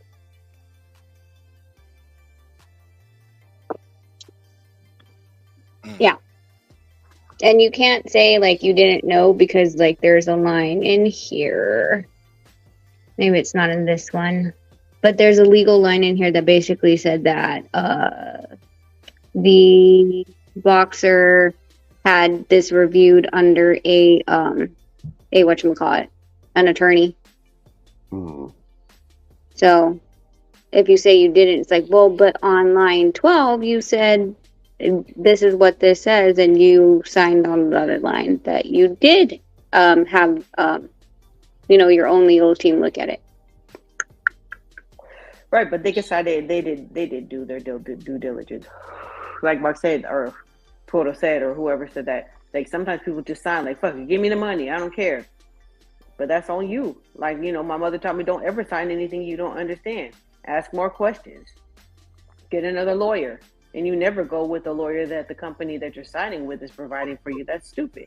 But Foodie, if you don't know what you're looking for, you don't understand, like, hey, look, fighting for a world title and winning, it stands my contract. You don't even know to ask for that or ask if that's in there. Well, you should by now, by the time you get up to the level that Tio and them are, you should know that by now. Now, if you're a lower tier, but you learned that along the way by making certain things. Also, right, but we're just talking about like the Tio. These guys don't even know what the Ali Ali Act is. Foodie, do you understand that? All these dudes love Muhammad Ali. Most bosses can't even tell you about the Muhammad Ali Act. That's their fault. Facts. Not necessarily their fault. This is their business. This is what they do for a living. I'm just saying. I'm just telling you. If we know about it, we talking about it right now. We ain't signing. Then how the fuck do they not know? Because they don't spend their time on YouTube. They spend their time. That's what I'm saying. That's their fault. That's their ignorance. I think we're not talking about who's fault or not fault. I'm just saying it happens. It's what's going on. But it shouldn't. I understand that. I understand what should and shouldn't be. But these dudes don't even be knowing the rules to the belts that they got. Right. There Still should not be an no. excuse though, because we got It's some not. fighters that are changing the game a little bit, like Kid Austin. You know, like shit. He saw that contract was bullshit, and he didn't go. He didn't go with PBC. Right. Yeah, I remember that. Yeah, I'm not saying that they're not responsible. I'm just saying that they possibly don't know. They're just ignorant to the fact because they've been trained to be just a fighter. Right, but There's no, But sure, there's you make no that mistake when you even first starting out. But when you get to a certain level, you shouldn't be making the same mistakes over and over again. no, you shouldn't be. You are How correct. many times we sit in the music industry, Foodie, where guys keep signing from like shit. guys are big. That's their fault. That's their Let me- ignorance. I get it. You said it 30 times. Their fault. I get it. And you're And I- saying the same thing too. No. I'm saying something else, but you keep saying their fault. I'm just telling you, it happens.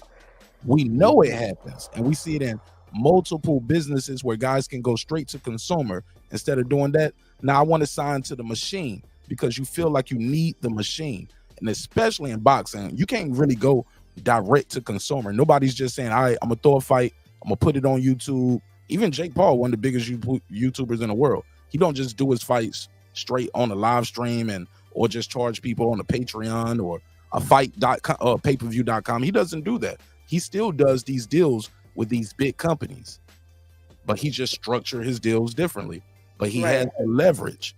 A lot of these guys don't even have the leverage, is what I'm saying too.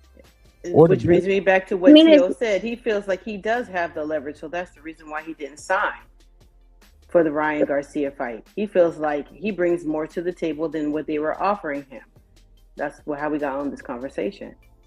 I just think like these contracts, when you look at the initial terms being 3 years, and then, you know, and let's just say they're signing right out. Usually they don't sign at 18. You're looking at 19 or 20 by the time you actually sign with a good promotional company and not some small, like, you know, small local promoter, right?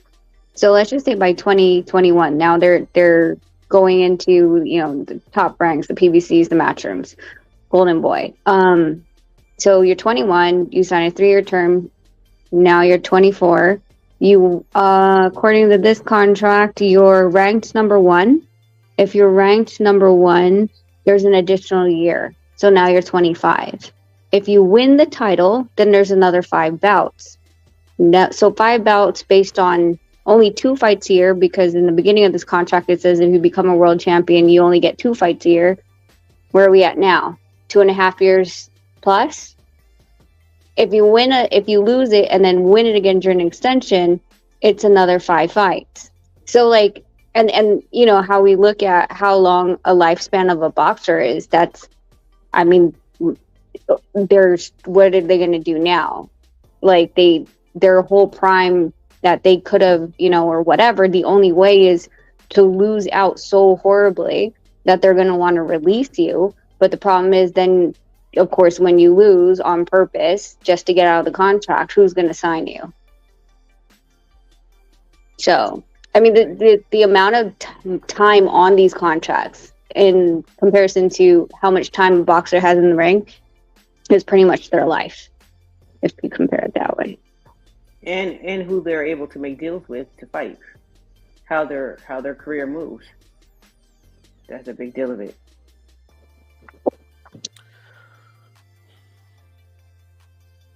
Yeah, I still think it's just, you know, it happens because they allow it to happen. At the end of the day, I get it. You know, these promoters, the networks, they have way too much power in the sport of boxing, where they, you know, I get they get a poor kid, has skill, you know, dreams of being a champion, and you know, like and they make them sign these deals because you know sometimes they have children, sometimes they want to get their families out of the situations that they're in. But at the end of the day, I mean, like, they still empower them by keeping that type of business practice going. You know, I get that part. If you guys are making that argument, okay, yeah, 100%, yeah, that sucks, you know, but it is what it is. But at the end of the day, you know, there's been boxers in history, and there's boxers now that, you know, fight back. You know, like Andy Ruiz when he fought Joshua, when he decided to trust his skill that he was going to be able to possibly beat him, and he did, and he capitalized on that. So you have to gamble on yourself.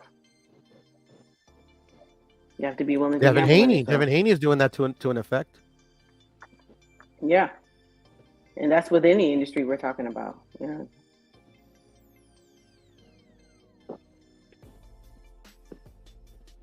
I mean, shit, they don't have to box at the end of the day. I mean, and I only bring that up because my dad used to box back in the day. He had 10 professional fights, but he quit because his manager was stealing money from him. He's like, fuck this, quit the sport. So right, there's that. That's like I said, that's any industry. You see that in nursing. You see that in anywhere. Like they feel like fuck the work that I'm putting in is not getting me the gains that I'm looking for, and so I'm gonna go into something else. Shit, what's the name from not Salt and Pepper, but JJ Fad? Shit, she became an RN. She like fuck this music shit. I want a regular paycheck. You know, I'm gonna go and get my RN and do the damn thing. So you can do something else, like you said. Yeah. But Andy Ruiz, he decided he didn't want to fix houses. Like his dad, he's got a business fixing houses or whatever they do. He said, I don't want to be up there on the roofs in the middle of the sun out there in fucking Yuma doing that for the rest of my life. I'm going to fucking do this. And he bet on himself and he's game. Yeah. I didn't know you were such a big Andy Ruiz fan. I'm not a fan. I'm just looking using an example, right, Foodie? Yeah, I just pay attention to the business side of things. Okay. All right. Well, shoot. Anybody got anything else on this lightweight madness that's going on in the lightweight world? Anybody? I do actually, Mark. Go for it, if I may. Who do you guys think Tank fights now since he's the full champion?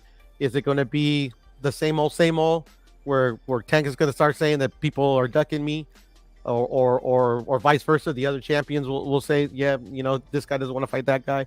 With Tank Davis becoming the new champion, does things change, or do we still see him fighting the competition he's been fighting? I think it'll be more the same. I think whoever his promotional team is don't want to let him, and he allows them to make those decisions for him. Yeah, damn. You have to blame the fighter at some point. It can't just be the protection plan or whatever. You have to step out there, just like Errol Spence did. He said, you know, he got the biggest payday that he was ever going to get in that division for sure. I can't see any other bigger fights, but whether he won or lost, he knew he was going to make a lot of money. So you have to be the one to tell your team what's going to happen or what I want. Like there's that video of Tank on Gilly the $1 million for the game, and Gilly was like, how many times have you gone to your team and said, I want to fight this person next? He said, actually, I haven't. And that's a meme. Like, you know, he ain't never really stepped up and said, this is who I want. He just sits back and on cruise control and lets them make the fights and dictate who he's going to fight. And the reason why he fights the people he fights is because he can pay them he can lowball them. You can't lowball Ryan Garcia, and you can't lowball Devin Haney. Probably can't even lowball a Shakur. Yeah, not here. Yeah, at the end of the day, yeah. If another fighter could do it, you know, pressure their team. Yeah, I agree with you, Foodie. Sucks, you know, because I'm a fan, but you know, it is what it is. What do you think, Mark? Oh, my mic was muted. I was trying to find that clip that Foodie's referring to. I did find this. Here we go, though. I don't think this is the clip she's talking about, but it goes with what you just asked. You're still early in the game. What do you want your legacy to be when it comes to this game, man? Beat the system. That's system. It. What's the system of boxing? Beat the system of boxing, life. Just beat the system. Be able to spread my wings and had my people next to me spread their wings. That's it. I ain't really got no big goal of this sports and all that. I just want to get my money and just remove myself. Wow. Damn. Yeah, and that speaks to exactly. I haven't heard that clip. Yeah, me neither. So, shit. So I hear everything translate to fuck it. Tap the fans' pockets. Right? What you say, KB? Tap the fans' pockets. That's what it translates to. It's all about the buddy. 80 damn thing buddies. Hey, Hater. hey, I'm gonna say this again. I'm putting immigration cases on Tank, and since he fighting like that, hey, Mark, you seen me last week. I'm gonna just start paying him in pesos. Fuck it. Pesos are going to be stronger than the dollar soon, so shit, you might be helping him. Bro. I'm not trying to be funny. I mean, like, Hey, the dollar is just like not worth a lot. You ain't lying, because the last time I went over there, bro, it was $20 US for 1 peso. Now it's 15. You know, it's just man. They got a little boom over there going on. It's rough out here, bro. It's rough out here, and this dude trying to steal money. Damn shame. They giving it to him. Yeah. You right, Foodie. They giving it to him because he lying to them in their face like a little leprechaun, and they believe that it's a rainbow at the end of that shit. But is he lying to him? Like, you heard the interview? No, yeah. He's telling ain't people. even lying to him. Yeah. Yeah. Hey. I'm telling you, this Hey, is what you can't expect they gonna play more plausible of me. deniability on that one, y'all. Though he didn't really say that. That ain't really what he means. Nah, well, yeah. Well, what happens is that they live in vicariously through him. You know, like I think the majority of his fans come from his demographic over there in or you know, not necessarily Baltimore, but they come from his walk of life, and they're just seeing that, you know, somebody like them made it out. So they live in vicariously through him, and they willingly give them their motherfucking EBT cards. Like, here, take it. Fucked up, bro. Jesus. Ain't my money, no way. She Shit. got the heat from that shit, bro. So I you mean, said they put the EBT on the line? I mean, not even Like, shit, it ain't mine the anyway. food stamp book no more? Biden gave it to me anyway. You can have it here. I mean, he ain't the first fighter with that type of thing. He ain't gonna be the last. It's just, I just think it's a damn shame. I think he's skilled, man. You know, it is what it is. Yeah. I think he got really good skills, and I think he got a good chance to beat those guys. But I don't think his management team think he can beat the guys. It's fucking weird. It's weird to watch. It really is. I don't think they don't think he can win. They think he don't have to. Why not take the easy? Why not take the easy route when you know? Why work harder when you can work easier? You know, and Smarter, not harder type shit, right? Exactly. That's what I'm saying. And you know what? That logically explains a fight that we just didn't get, that we thought that we should have got, when a guy that on their side was elevated to fight a guy, and they pulled him out of the negotiations. Say that again. That probably explains why we didn't get the guy that was supposed to fight the guy that just fought 2 weeks ago on the Thursday night when he was the #1 contender for the fighter. They pulled him out of that fight, and basically they leaving him over there to be a fight available for Tank Davis. You talking about De Los Santos, or you talking about Shakur? No, you're I'm talking about that Frank Martin kid. Oh no, Frank Martin kept away. That easy. That they definitely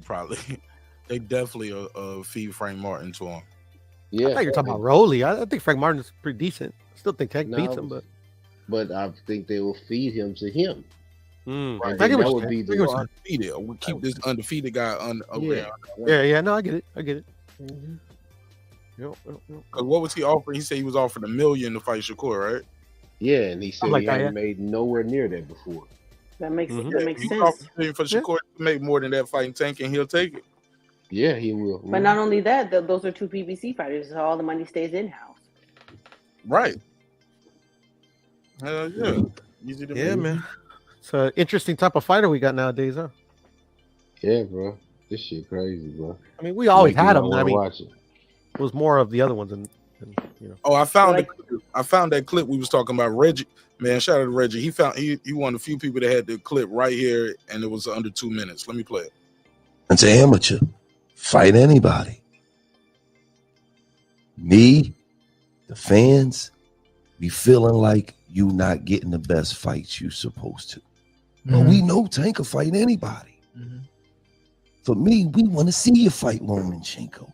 We want to see you fight Devin Haney, Teofimo Lopez, motherfucking all the top who they say is the 4 horsemen, and they anywhere around your weight class. We want to see it happen. When we gonna see it happen? I'm not sure.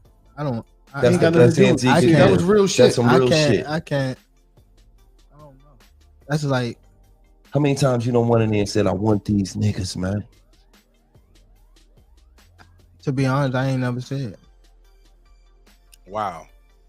See? All right. So once again, He said, I just Yeah, I fight. heard that clip. And he was like, yeah, I Bruh. just fight the guys they put in front of me. Ain't no way, boy. And that's still true Ain't to no this day. way. That was a few years ago. Yeah. He ain't the first fighter to say that too. And then, Like, you know, I who they put in front of me. now I remember that Hector Garcia, right? But we did used to hear that guy call that other guys still. I fight who they put in front of me, but those guys were still calling out those other names. I'm fighting the guy in front of me, but in the ring after the fight, after they win, man, I want Costa Zoo. I heard Oscar De La Hoya's going to 147. I will go to 147 to fight Oscar De La Hoya. I want Shane Mosley. Shane Mosley, man, I got to get my teeth fixed. I think my tooth just got knocked out. And got loose, so I might have to get some dentures and blah blah blah. We seen it, bro. A good point. It's one thing to say I never asked for it and I fight the guys. It's one thing to say I fight the guy in front of me. It's another thing to say I ain't even trying to fight these guys. I ain't asking for it. Tank Davis. No, you're right. You're right, brother. Tank Davis, man. I remember right before that. What fight was that? Right before the Ryan, the Hector Garcia fight. He was like, after these next two niggas gonna see what's up. Yeah, he just said that. I was like, that's and what I tell you, I said that's 2024. I said, so you can't say that in December of 2022 because it looks bad. But you said after these next two guys, we're gonna see what's up. Okay, 2 fights. That's a year in boxing. Right. And that what happened? He fought Hector, fought Ryan, and then we going into 2024. I said this back in December 2022, man. But to be fair, he knew he had a case that he was fighting. He might have had to do some time or whatever. So he had a case. So maybe he was saying it because of that. He didn't even do 6 months. Well, Got house arrest. Went to jail for what, 30 days? Because he violated house arrest. Right. You get what I'm saying? He ain't do no time. Like, I'm just saying, like, he said after these next 2 guys, we're gonna see what's up. I'm still waiting to see what's up, or at least hear about it. Yeah. I mean, Tank has always been a man of few words, but the words that he's been saying is they're kind of disheartening. The handshake ain't matching the smile, man. That's all I'm saying. Yeah. No, I agree with you, bro. But his actions match up with his few words. So right. What's up, Champion Heart? Salute. What's going on, people? What's up, brother? What up? All right. Hey, Foodie, I'm gonna email you so we can chop it up about that. Let's do it. Okay. What we talking about tonight, bruh? I just jumped on, man. I didn't even jump in the chat. Oh, jump your ass. Mark loves that question. Mark loves that question. Jump your ass off, man.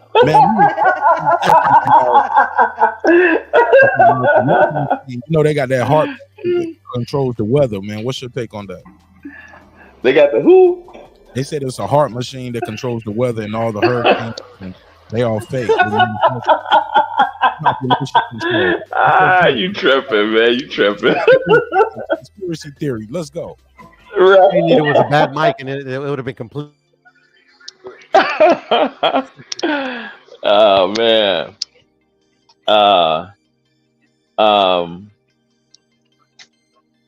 Let me see. Let me look at what we talking about, man. We're That's talking my bad. about a midget that's ducking, bro. I just told you. Oh, you talking about Tank? Yeah, you ever seen a midget duck? Oh man. I mean, you know, it is what it is, man. Yeah, man, I don't like it, but you know, it is what it is, man. They people are gonna continue to pay for the nonsense, man. Like I said, I'm not interested in seeing him fight anymore. Rodriguez, Hernandez, I ain't interested in seeing no more of those kind of fights with Tank, man. It's time for him to step it up. For real. I wasn't surprised about Haney, dropping the belt, so I knew that was coming. I definitely knew that was coming. Now it gives his It's promotional company a reason to make all these other fights. That's what it does. right. And he couldn't make the weight anymore, so that was the best move. That was definitely the best move. So let's see what he can do at 140. But I don't know how long he can stay at 140. He may have to go up to 147 a lot sooner than you think. Tank is. Haney's not a small guy. Well, he say he going up to 147 after this fight with Prograis. He's Oh, currently okay. division champion, and then move up to 147 I think that's Yeah. or 3. Is it 2? Yeah. I don't know. I met the kid and he's not small, so I'm not surprised about that. Trying to making weight, man, is hard. You know what I'm saying? I don't know if you ever had to do it, but making weight is not easy. To do that to your body on a constant basis, it takes a toll on you. I don't know if you all remember when Cyborg almost killed herself trying to make weight. You trying to cut weight. You all remember that? Yes. Mhm. Yeah. Them snacks Yeah, will make man. it easier though, Champion Heart. Them snacks work good. Yeah. She almost killed herself, man. She almost killed herself. That was crazy. Yeah, you gotta listen to your body. Yeah. Now answer that. I got a question. The trouble that Victor is having. You all think that's contributed to him trying to stay at that weight, or Victor Ortiz. Victor Ortiz? Yeah. Yeah, he got wrapped up. I read it had to do with his long-term COVID. He said, I read somewhere in an article that it's attributed to his long-term COVID, so it could be a recurring issue. Doesn't matter what weight he's at, but obviously, I'm not sure. No, I think that's a publicity thing because most people are ignorant about long-term COVID, which in the medical field they don't even know if that's a real thing, but especially not for young people with no comorbidities. I think he got rhabdomyolysis, which is a life-threatening condition where your muscles will break down and start pumping out like myoglobin or whatever. Like it pumps out poison from your muscles, and you can get you turn septic. That's the reason why he was in the ICU. That happens with No, like I thought that was ALS, Foodie. Where your muscles aren't getting any nutrition. Isn't that ALS? ALS is actual diagnosis. He wasn't diagnosed with ALS, and ALS is actually he wouldn't be able to fight anymore. But rhabdo is when they call it. You see a lot of people who lift weights. They say rhabdo, or people who are like bicyclists. Anytime you have to use your muscles for long periods of time, because you got to remember they also train, so it's not just so it's most of you get from overtraining. Oh, okay. Huh. Yeah, Virgil Ortiz, yeah. I mean, it literally killed him. His last flare up literally killed him. So I mean, he needs to take it easy. Yeah. Well, he didn't kill him literally, but his heart stopped. It could have. His heart stopped. No, his heart stopped. It's legally dead, isn't it? Oh, I didn't know his heart stopped. Okay. Yeah. They had to defibrillate him. Yeah. So that's why he's in ICU. Mm-hmm. All right. Well, shoot. Anybody got anything else on this one? I'm ready to jump into this Diddy topic, man. Let's go, Diddy. Diddy bopping all over the place, man. He about to be over there on PEDO Island with Russell. With Russell. He's a scapegoat. He's innocent, man. Free Diddy. Free Diddy. Diddy been free, and you see what he been doing with it. Yeah, for real. Very free. All right, well, let's jump right into it. If you didn't know, hip hop mogul Sean Love Combs, aka Sean P. Diddy Combs, Puff Daddy, however you want to call it, 54 years of age, 64-inch reach. No, I'm joking. I'm joking. If you know, you know. I know. Let me say this, but Diddy has stepped down as the chairman of Revolt. Diddy has stepped down in lieu of allegations and a settlement, a major settlement that he had with former Bad Boy artist and girlfriend Cassie. The number is undisclosed, but in that lawsuit, Cassie has accused Diddy of some heinous acts, such as rape, getting her hooked on that dope, forcing her to have sex with male prostitutes while he sat and watched in the corner. She said he tried to go, he grabbed guns to go get Suge Knight. She said, what else did she say? Had Kid Cudi's car blown up, all kind of stuff. I'm kind of nervous talking about it. It's like, this nigga getting cars blown up, shit. But in lieu of all of these things, he has quote unquote temporarily stepped aside as the chairman of the Revolt TV network. A lot of people knew or felt something with Diddy was coming down the pipeline. Pause. They were saying like, hey, look, man, he just letting go of the publisher. He trying to get his name right. He was just doing too much Mr. Nice Guy stuff that's out of the norm.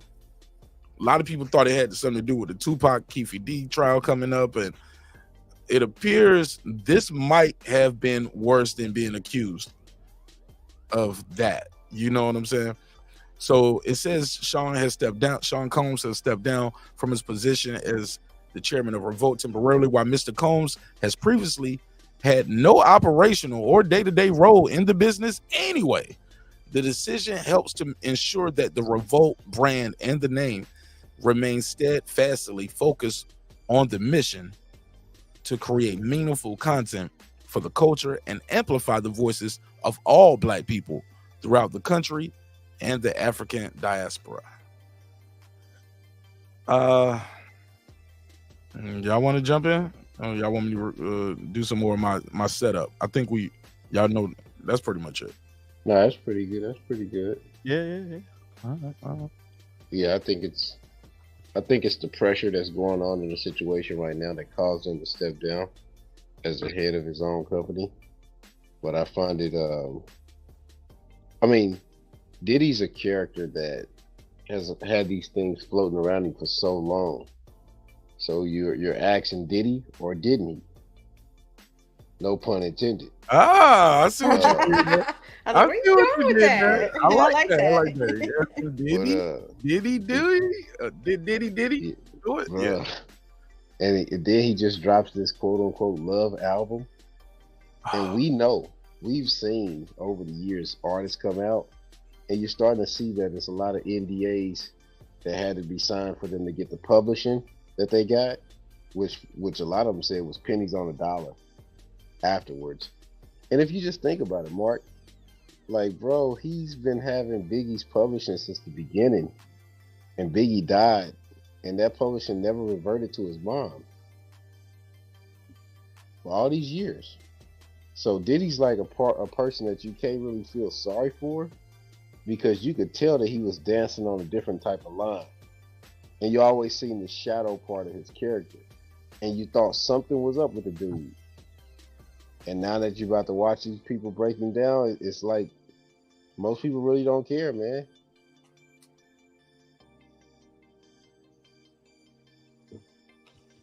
Shit, go ahead. It's open to everybody. Go ahead. No order. Diddy bopper. Yeah, that's true. That's 100% true. And then all of the videos, people are analyzing anytime any artist was in any type of video with him, like they pulled out the Justin Bieber one, and they're like, oh yeah, he looked uncomfortable with them. I mean, they just gonna have a field day with this dude. But I mean, hopefully he got a legal team. He does have a legal team, but we'll see what they can do, because so far there haven't been any criminal cases brought up against him. This is all civil as far as I understand. So we'll see where it goes. I mean, it could be just a case that he's getting older and maybe kind of regrets the stuff that he had to do to get to the position that he's at. I know that's a bit conspiratorial, but I mean, this guy as a young man got a lot of power like really quickly. You know, you got a lot of people, question like what certain people have to do to obtain, especially in their line of work, that type of power, that type of influence, that type of money. So I mean, if you give any credence to those conspiracy theories, I mean, a lot of this stuff that's coming to light makes sense. Yep, for sure. Yeah, And it sure does. they say that he got cops on the payroll and all that kind of stuff. So if he's keeping up with them payments, then he might have some type of power against if it goes to a criminal case. But I don't know how that's going to work. Like, what would have to be said in order for it to go to a criminal case? We don't know who else is going to come out. But yeah, definitely. That's because that's what ran Russell off. His shit was criminal, and Diddy's the civil. So he just got to pay everybody out, and he got plenty of money to pay as many people as he want to pay out, depending on what kind of money they're asking for and how much he wants to pay out. And another thing, Fooey and Puro, for the longest time, most people thought Diddy owned Ciroc, and then it came out that he didn't own it. He was a face of it, selling it all over the community and all over the place, running around here saying he owned that. Then it comes out that he didn't own it recently, and when it came out, it was like he was talking about trying to get other people to buy this deli on that he just came up with, and they should support this, and this. Like, bro, you done hoodwinked these people for this many years, bro. Nobody's about to trust you, bro. And they seen how you carried the big thing. We know you did the Missing You song and all of that, but we know you also took these people publishing. You took a lot of your artists publishing, but you're talking about black empowerment and all this. To be fair, though, that was industry. That, like we was talking about before, that's industry standard. Like, those contracts are copy and paste. He learned from what? Andre Harrell, Clive Davis, like, to this day. He learned from Clive. Nobody's telling these other. Nobody's asking Clive Davis to give nobody back publishing or any of these other white CEOs, even these other big black CEOs. I said big black CEOs. That sounds racist. Y'all know what I mean. Big black. Puro, you the first one to laugh. The way you say it, bro. The way you say it. I didn't say. I said it wrong, and you knew. You did, bro. It just made me laugh, bro. These successful, I got you. Successful African American CEOs. Was that better for the people out there watching every word? Damn, man, I can't misspeak, man. Yeah, that's cool. I did what you're saying. But like, he didn't have to do this. This is something people pass this down to their family, generations upon. Look at the Marvin Gaye family. Like, you can pass this down for generations when you own something, right? So, and I thought that was important for him to give that ownership back.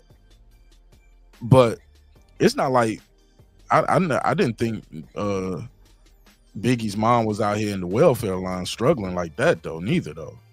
Like, yeah, but the point is, he didn't do it out of the goodness of his heart. He didn't do it to empower them. And they do get paid off a lot of Biggie stuff. But his cut is his cut still. Like, Biggie had a cut, I got a cut. I don't give up. I didn't have to give up all of it back to you guys. Y'all still got the Christopher Wallace cut. You get what I'm saying? He didn't. I dig what you're saying. Yeah. They still got Biggie's cut. You know, he didn't just take everything. So I think, but no matter, that belongs to that man, though. No, his cut belongs to him. The part that belongs to me is what Biggie agreed to when he was alive. Right, but the thing is, he didn't give it back out of the goodness of his heart, so that's irrelevant. He did it to protect himself. What you mean? He could have just sold it, and he could have just sold it when the he did it so that he can get them to sign NDA so that they couldn't testify from all of the things that they've seen along the years. This is a 30-year company now. All these people have seen a lot of shit. But the NDA doesn't cover criminal activity, though.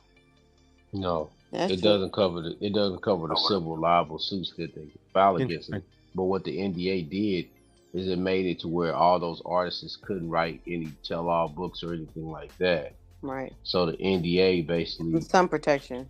Yeah, it just... And the ones that didn't sign the NDA, they basically came out and said they told the other people not to sign it, but they did it anyway. So it's very interesting to watch him now, because I don't like to just say somebody did something. But like I said earlier, did he or didn't he? Because he got a lot of skeletons on his ass. Who are the people that didn't sign it? Because for what I'm hearing, the people who didn't sign it, they ain't really had that big of a hits anyway. We talking about Arbery from Danny to Kane. Like, other than her, who are all the people that was like, Who are these other artists that you're talking about, Pittsburgh? Those other artists that didn't come forward. I remember seeing her on an interview, and some didn't come forward. But I It's remember just artists, bro. It's not artists. My bad, artists. Yeah, I it's like remember girls on the chartboard. Every time you say it, every time I hear Bud say it, too, I'm like, artists. Stop saying Someone it. else, I know someone else said that shit recently too. Ooh, Artists. every time I hear artists, I'll be like, it's just artists, bro. Hey, It's like saying deer. You don't say deers and you don't say fishes. Hey, I remember you a fool, bro. I remember years ago though. Remember the locks? Remember the locks was trying to get their release, and they had to they ran down on you. Shit crazy. Diddy's a sketchy guy, man. Diddy's a sketchy guy.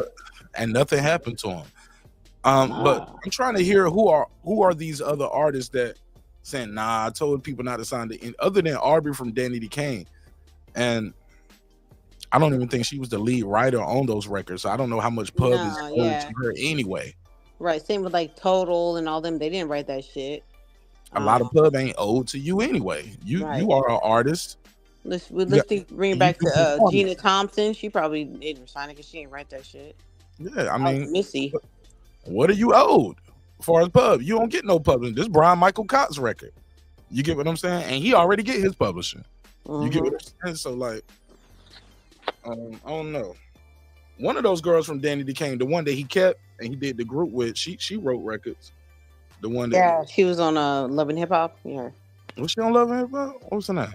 Yeah, her and her husband. I can't remember. The brown skinned girl.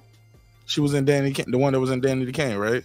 And she ended up doing their Last Train to Paris album with him. Yeah. And they used to call him Uncle Sean all the time. Yeah. Yeah, those three. Yeah. She was on it with her husband. Yeah. Yeah, didn't Mace say that there was still some publishing owed to him? I didn't hear that. It's still more. Yeah, I thought that's what part of his, his dispute was about with his most recent thing he did with Cam, he got his stuff back. I think they was some of the first ones to announce it before it was happening to everybody. He was like, yeah, shout out to my boy Mace, he got his publishing back, blah blah blah blah blah. But he got all his stuff back, as far as I know. The most last recent thing, and even now he still don't talk about, like Foodie was saying, he tread lightly when he talk about Diddy and things from back in the day. Oh, okay. Blood money? Foodie, is it blood money? I think it's blood money. I don't know. Me too. Like, or maybe some of these people also participated. These are participants possibly. Hey. Whoa. Hey, I'm just saying, Mark. It seemed like everybody around Diddy dropped like flies, bro. Everybody. Not true. Faith Evans out here dropping with Stevie J. Stop it. She's dead to me, B. Faith got hits. She's still touring her hits. Mega hits. Big hits. Yeah. Hits. She's a Grammy winner. Yeah. Like some of these people weren't just that good. Man, let's just keep it a buck. Diddy made some of these niggas that good to us. And once they want they want that good. Hey, like whoa.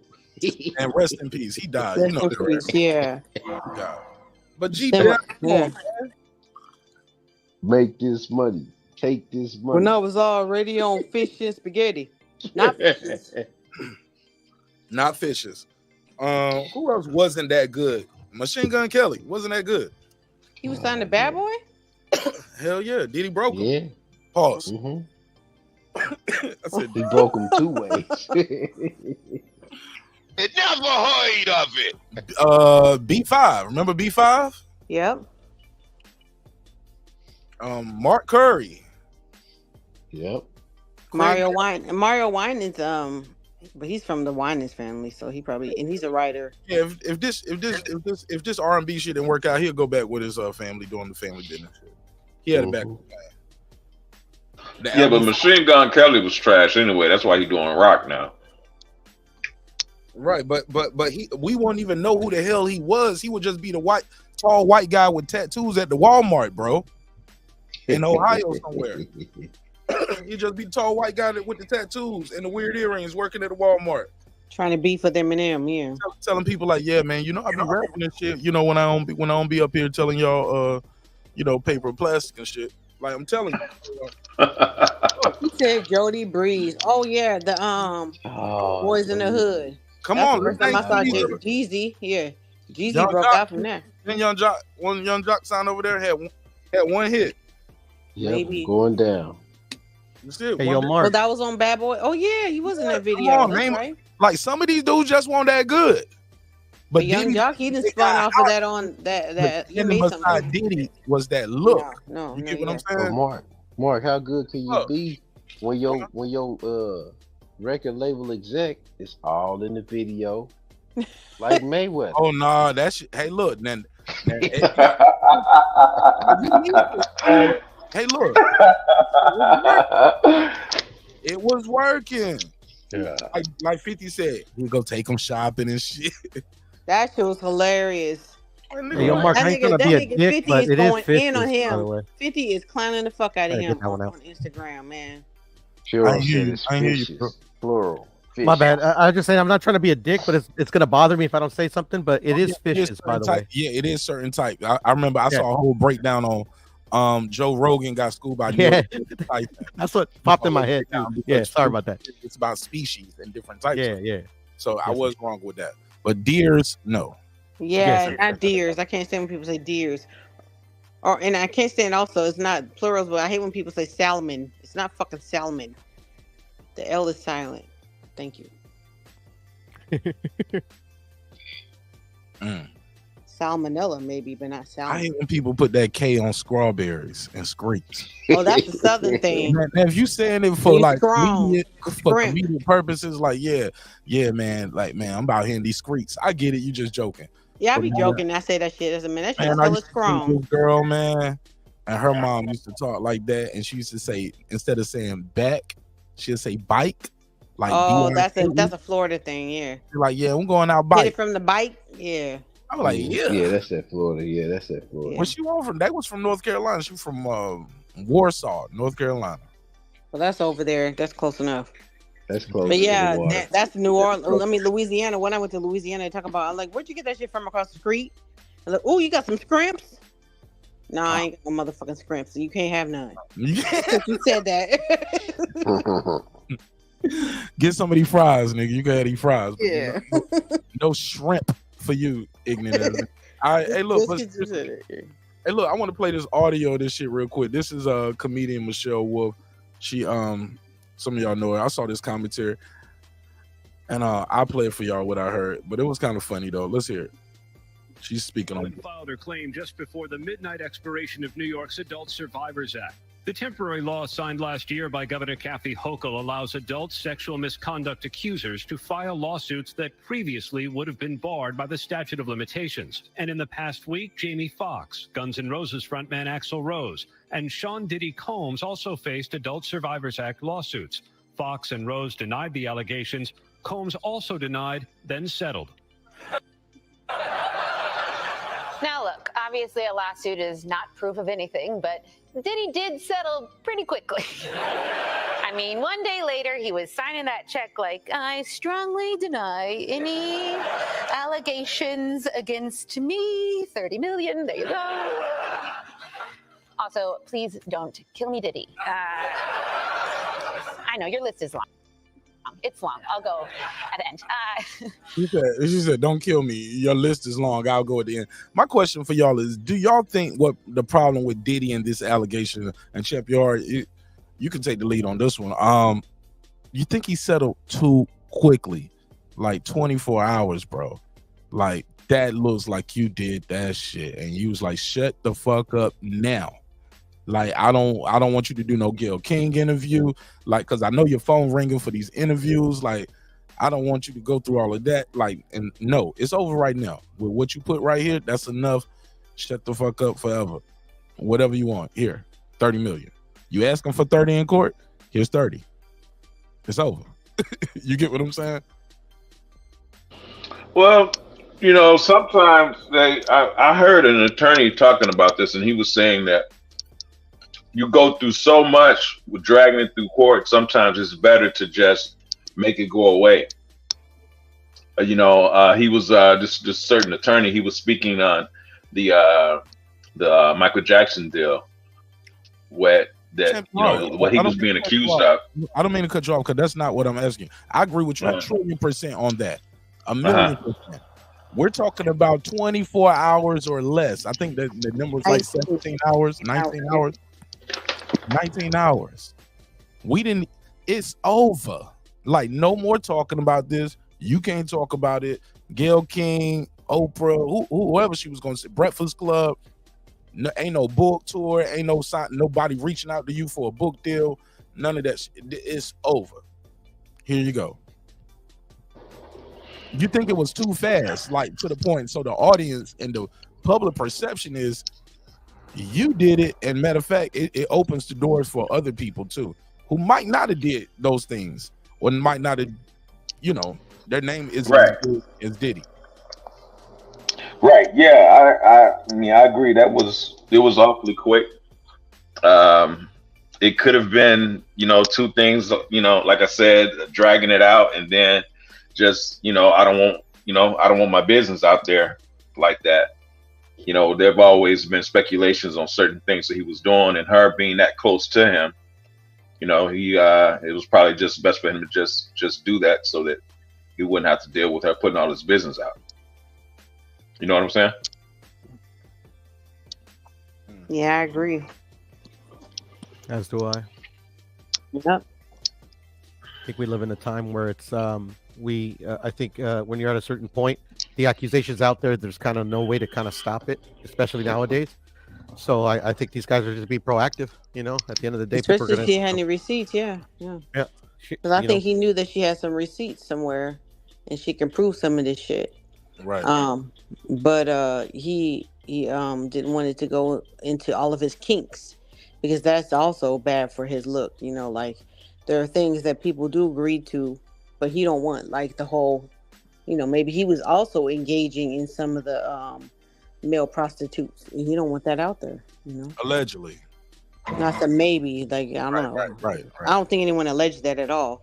But oh no, it's been out there. Who said that? No, I mean just within this specific case, but you know, because we're talking about the specific male prostitutes. But yeah, since they brought the Cassie thing up, I think a former bodyguard has already been doing interviews. Oh, Gene Deal, he be on there. No, not Gene Deal, the other one. Okay. It's another bodyguard. No, it's another bodyguard.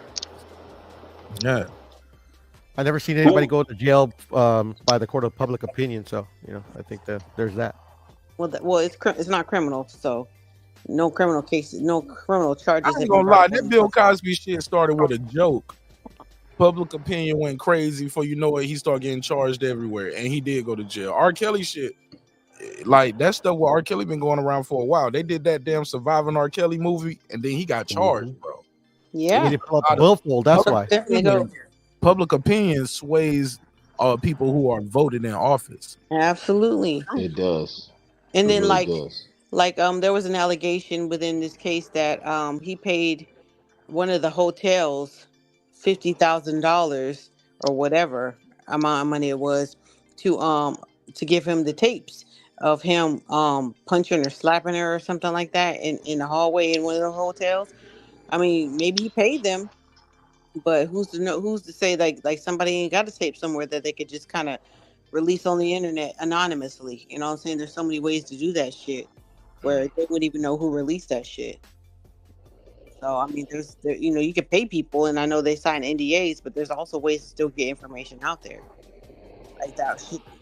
Well, I don't know. I don't think R. Kelly made that 14-year-old girl sign anything, but we saw that videotape. We sure did, and that was somebody that was kin to her, that was close to her, and they kind of squashed that situation. I'm sorry. Every time I think about that shit, I think about I want to pee on you, piss on you, pee on you, pee. Yeah.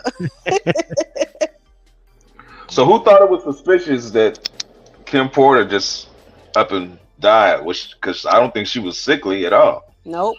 That's what tripped me out. And then the crazy thing about that, as soon as Kim Porter died, Cassie was out of there. She's like, it ain't about to be me next. Fuck that shit. Yeah, if y'all remember, what's her name? Them died pretty suspicious too. Who? Craig Mack or Andre Harrell and Heavy D. Oh man, yeah, that was weird. That Jaguar White shit, nigga. Oh man, You doing I'm that just whole saying. little viral clip, and you doing Nah, it in bro. order. No, bro, they did, Doc. Remember, he died in the airplane. He was on an airplane. Yeah, but Yeah, he was fat. It he's a might have been a big dude. pulmonary embolism. People die of them all the time. The I think not it so might have been a friendly pulmonary skies. What's old boy that had the baby with Kim? He said some things I'll be back in the short. day. Yeah, I'll be he sure look said all Yeah, the way they saying different that now. he He gave looked him like a he was stroke. down bad. yeah. Man, that nigga's a hater. I think you might be right about that, Mark. Though that nigga got shafted like a motherfucker in that He whole took thing. your girl, like at the time, bro. Hey, man, think about the time where Al B. Shore was at in his career when he met Diddy too. The nigga wrote "Forever My Lady" about Kim Porter. The intern. Huh? Like Diddy was like the intern, and then he became an A&R. Al B. An Shore was A&R, the yeah. star. Yeah. You know what I'm saying? Man, that nigga took that nigga girl, bro. Like, like with no effort, man. Yeah, he do sound salty because the whole time Diddy was claiming, oh yeah, Quincy's my son. Like we didn't hear nothing about Al B. Shore, and even Quincy was like, yeah, my dad don't have no contact with me or whatever. And then this nigga started a podcast, and all of a sudden he have a stroke. Like Diddy did it. It was him. It's Diddy. And you been waiting all your life to find something to tag on that nigga. Yo, Like, girl, your son got his last name Quincy Cone. Man, and look, and then he became, and it ain't like that nigga was just working at Rent a Center. Like, this nigga became. That nigga was the epitome of light skinned R&B in the 80s. He was the epitome of that shit. And him and Christopher Williams, yeah. Bro, if anybody got a reason to hate on Diddy, okay. I hate on Diddy. Al B. Shore. I was like, listen, oh man, that nigga was sitting there like, plotting. hey, look, he ended up going to prison and everything. Like he had a rough go at it. I'll be sure did. I'll be sure went to prison. Hold up. This is the worst part. At least you could have gave your son your name. Your son ain't even named after you. You named after Quincy Jones. Like, oh my God. Like, you gave your son Quincy Jones' name, gave Diddy the rights to your son's last name. Like, oh my God. I'll be sure. Bro, they must have squeezed him out his publishing or something, boy. What they the hell did something to damn? What did Quincy Jones do? Or do I got to put a case on Quincy Jones? He a booty tickler too. They say Quincy Jones is a booty tickler. That's what they say. Yeah, they say that. Yeah, they say that, Mark. He like the young dark. He like the young dark skinned one. Pac the first one to say that, right? That was Pac, right? Yeah. Yeah, that was the first time I heard it. I never heard Tupac say Pac that. was dating his daughter. Documentary. Pac was dating his daughter when he died. Y'all ever seen that Quincy Jones documentary on Netflix? That nigga always been super weird. Yeah. That nigga getting drunk as fuck the whole shit, yo. That Quincy love his wine. He a sneaky motherfucker with his wine too. His daughters be trying to keep him straight. Yo, that shit is entertaining. Please watch that Quincy Jones shit on Netflix if y'all ain't seen it. I'm gonna check it out. I ain't seen it yet. That shit is I so ain't never cool. even heard of it. And he started up. You see like this wall of like I forgot how many Grammys Quincy Jones got or how many awards. I like 52. Yeah, I don't know. He got a bunch. Let me see Quincy Jones. But my whole point is Quincy Jones, like I just don't agree with your heart. Like everybody that died around Diddy, he did it. Nah. Or not even a majority of them. But I do believe with that Kim Porter shit, Maybe he had one. to do with it. Maybe one. Right. Out of all the Because people with Kim Porter, they say that she was about to come out with a book. And even Kimora says that she's been there because they were best friends. And the twins live with her, they say. That she has been, you know what they said, Diddy like slapped her or something like that when she was pregnant. Kimora trying to kick the baby out of something. I thought yeah, some shit like that. Yeah. Okay, well you may have a point. You may have a point about Al B. Shore being a hater. You may have a point. Yeah, you might be. Do you wanna take my girl? Yep, he sure did. Bro, did y'all see the skeleton that is Aaron Hall pop up lately? Oh my God, that's what I was telling Mark. No, I hadn't seen That it. nigga has got a mental condition. That nigga couldn't stop Food. talking about his Hey, BBC. that nigga look What? like he about. Hey, Yo, Chad, you ain't he never look heard this like clip, Aaron? Oh, bro, let me find Oh, it. yeah, you got it? Find the clip while we I'm about to talk. find Oh, it. that I know I beautiful got baby it. footage. Go Yeah. Go ahead ahead, and find it, look. Mark. Hey, Y'all spit it up. Champ, That that nigga has look got a like, mental you know how we condition. used to say back in the day? He looked like Yeah. he boofing or he on that Yeah. end. He looked like he on Yeah. that end. Straight up. He looked Oh, and sounded wow. like a crackhead for sure. Like the old school crack addicts, not these new school ones. That nigga looked Yeah, like bro. a fucking an 88 fucking Food. He looked like Gator from Jungle Fever, damn near. yeah. What? Moving all weird, jaw all moving all weird and Yeah, shit. look, this ain't even newest shit, but look, here we go. Y'all ready? Now this is old. This is already an old clip because he sound and look worse than this. But this is an old clip. Aaron Hall talking about Diddy, Jodeci, all them know like how big my dick is. This is old. That's What the hell? Yeah. Go ahead. They know how big my dick is. They see me get down. I'm third generation Aaron Hall III. My father's is Aaron Hall Jr. He's a pastor, so I just skipped over it like checkers. And my whole thing is that if you never heard a girl say that no fucked up trick shit about Aaron Hall, then you understand that Let's Chill shit is some real shit. So that was basically like from some life experience. Now my whole thing is that I just think that girls think that a whole lot of guys, run after they shit. You know what I mean? Talk to me. You can say what you want on there. But a whole lot of, That's Bishop Don Juan, as y'all can tell. That's Bishop Don Juan. Talk to me. You can tell me on there, as you can tell. Oh, is that like a podcast that Don Juan has? No. A whole lot of Oh. This is a Vlad TV interview. Yeah, it's on Vlad. Okay. Young 1970s, 1980s bitches. Yeah. You know what I mean? They try to go up there with the fresh out the pussy shit and think they can get like a nigga like Aaron Hall. I'm historical dick. Yeah. They fuck with me. That's right. That's right. If they fuck with me, everybody know my son's mother. Everybody know that shit. So yeah, that's glory, and tell them about it. So when you put errands on it, when you fuck a bitch for 3 days and take the bitch hand and take him out of the man's hand, then you a retired pimp. Yeah. But at the time, as soon as I came to South Beach, I just grabbed her, and she'll tell you the same story. I just grabbed her and fucked her for 3 days. Then Aaron's got on a pussy with an apostrophe S. Yeah. Like it's Aaron. I mean, it was like, on it. yeah, crazy glue. I And mean, my whole thing is this: is that if niggas can't handle me, I'm not gonna never let them get my last name. If you can't handle my dick, you ain't getting my last name. So I've been single for 50 years. all right now. A whole lot of niggas out there, from Jamie Foxx to like Denzel Washington to whoever. Yeah. To be fair, they cut something out, and you can see it clear if you watch the video. This is not a full flow of conversation, but when you hear audio wise, you'll think he just jumped right into Jamie Foxx. No, that's not what happened. They just edited something out. But okay. I thought it was I gotta be fair. I thought that was being fair to Aaron Hall, that he didn't just say, yeah, like niggas can't handle the dick, and then he jumped right into it. Jamie Foxx. Like, no. Great. You can see the edit point where his, if you watch videos, you can see the clear edit. But everybody know my son's mother. Everybody know that shit. So yeah, that's glory, and tell them about it. So when you put errands on it, when you fuck a bitch for 3 days and take the bitch hand and take him out of the man, it don't help that he clapped and it sound like he slapped somebody. But go ahead. And then you a retired pimp. Yeah. But at the time, as soon as I came to South Beach, I just grabbed her, and she'll tell you the same story. I just grabbed her and fucked her for 3 days. Then Aaron's got on a pussy with an apostrophe S. Yeah. Like it's Aaron. I mean, it was like, on it. yeah, crazy glue. I mean, my whole thing is this: is that if niggas can't handle me, I'm not gonna never let them get my last name. If you can't handle my dick, you ain't getting my last name. So I've been single for 50 years. All right now.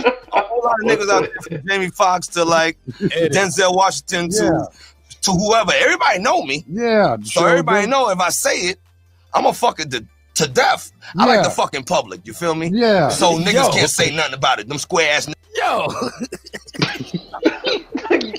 Damn, what the hell? To whoever, everybody know me. Yeah. So everybody know if I say it, I'm gonna fuck it to death. I like the fucking public. You feel me? Yeah. So niggas can't say nothing about it. Them square ass niggas, them precious cake little dick niggas. Yeah. I like for niggas to see how I fuck. Like if you speak to Jodeci or Puffy or any of them niggas, they been at my house. They all see me fuck. They all know I'm a big nigga. Yeah. If a bitch touch my dick and she say my dick is small, then she's a lying bitch. Yeah. Tell her the tattoo that's on my ribs that says warning. When you get this dick, I'm fucking you up. The thing is, damn. about taking girls out to shop, taking girls to fly to Dubai and all that shit. Bitch, close your eyes. We anywhere. Yeah. And my whole thing is this. My whole thing is that talk about it. If you can handle my dick and you can make me still be Aaron Hall without fucking rapping out of your mouth, then I'll take you anywhere. Other than that shit, you back home, bitch. Oh man, that's crazy. Yo. Damn. What the hell is going on? Wow. Yo, my man. Okay, Bruh. I just want, Bruh. No comment. Who want to go first? Oh, Listen. The thoughts and views and the opinions that shared on this podcast are not the views of the host nor the panelists or anyone that's sponsoring this event.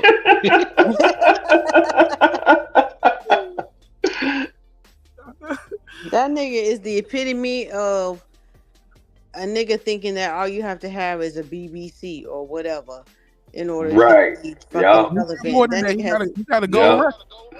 That nigga has nothing else going on relevant to this day. He ain't talking about nothing he's done relevant. That shit was, I Miss You was fucking 30 years ago. And that shit was the shit. But every time I hear this nigga, like, I keep on thinking back to that, when that song he did, what was it on the Juice soundtrack? That Don't Be Afraid, that one. He don't give it to me. Give it I to thought me. you was about to talk about I Miss You. Yeah, that shit was a shit though. But Hey, look, I don't know how his deal is because shit. Teddy Riley got all that shit. Right, because Teddy Riley be suing the other version of Black Street that be out there trying to tour without him and Chauncey. All them other members got together. Dave Hollister. Mark Middleton, all those dudes, they tried to tour without him. Him and Chauncey. He said, that's my using his music. But with y'all using the name Black Street. So can he for real? Hell yeah, that's my him. Hey, look. Chauncey he got the trademark. Teddy Riley is Street. That's Black Street. Ain't no Black Street without Chauncey and Teddy Riley. Right. But with the Aaron Hall, like they trying to say that nigga and Diddy backup singers. I'm sorry. They're trying to say that him and Diddy did the switcheroo. That's what they're being accused of. And then there was another woman who said I think she's coming directly at Aaron Hall and his brother Damian Hall because they said, like I guess back in the day they used to look alike. I never thought they looked alike. I don't think they ever looked alike to me. But I guess they switched the lights off and you think you making out with one dude and then they put something in your drink and then she said that switched the lights out and then she woke up and not she woke up but when they turned the lights on it was Damian Hall and she was really young because I guess they were like she was like her and her sister were background singers or whatever. And that's how they scooped him up. And so I guess she had sex with him. He throw his little game or whatever. And then she said she was bleeding after. And so she was like, man, do you have any like tampons or something like that? And she said that nigga looked at her with so much disgust in his face. And he had like a bag of tampons. He just threw them at her or whatever. So the niggas like to do that switcheroo weird. Hold on, so the nigga just ran. Hold on, I gotta put a case on this story. Son. Damn. Nigga just keeps some random tampons. Just that's what I'm saying. He's like a y'all bag know how full long of I've had my own place and how many girls I dated. I just don't know. He was real young, but like that's what they saying. In-house girlfriends and everything. When she left, tampons left too, nigga. Like that shit won't just like. Well, but you're not a serial. I got this Kotex over here. But you're not a serial. He was used to fucking young girls and making them bleed. You know what I'm saying? If you got a heavy flow here. I just keep around. She wasn't on a period. That nigga ripped her. So if you were in the practice of doing that, then you would keep whatever you need to keep. But I'm saying, like, usually after that, you wouldn't want a tampon. You would want a pad or something. And back then, they didn't do rape cases. A bath and a towel and a. Yeah, that's the reason why a lot of cases didn't get brought up because they didn't do rape cases. Because after something like that happened, women want to get in the shower and shower. There's no more DNA.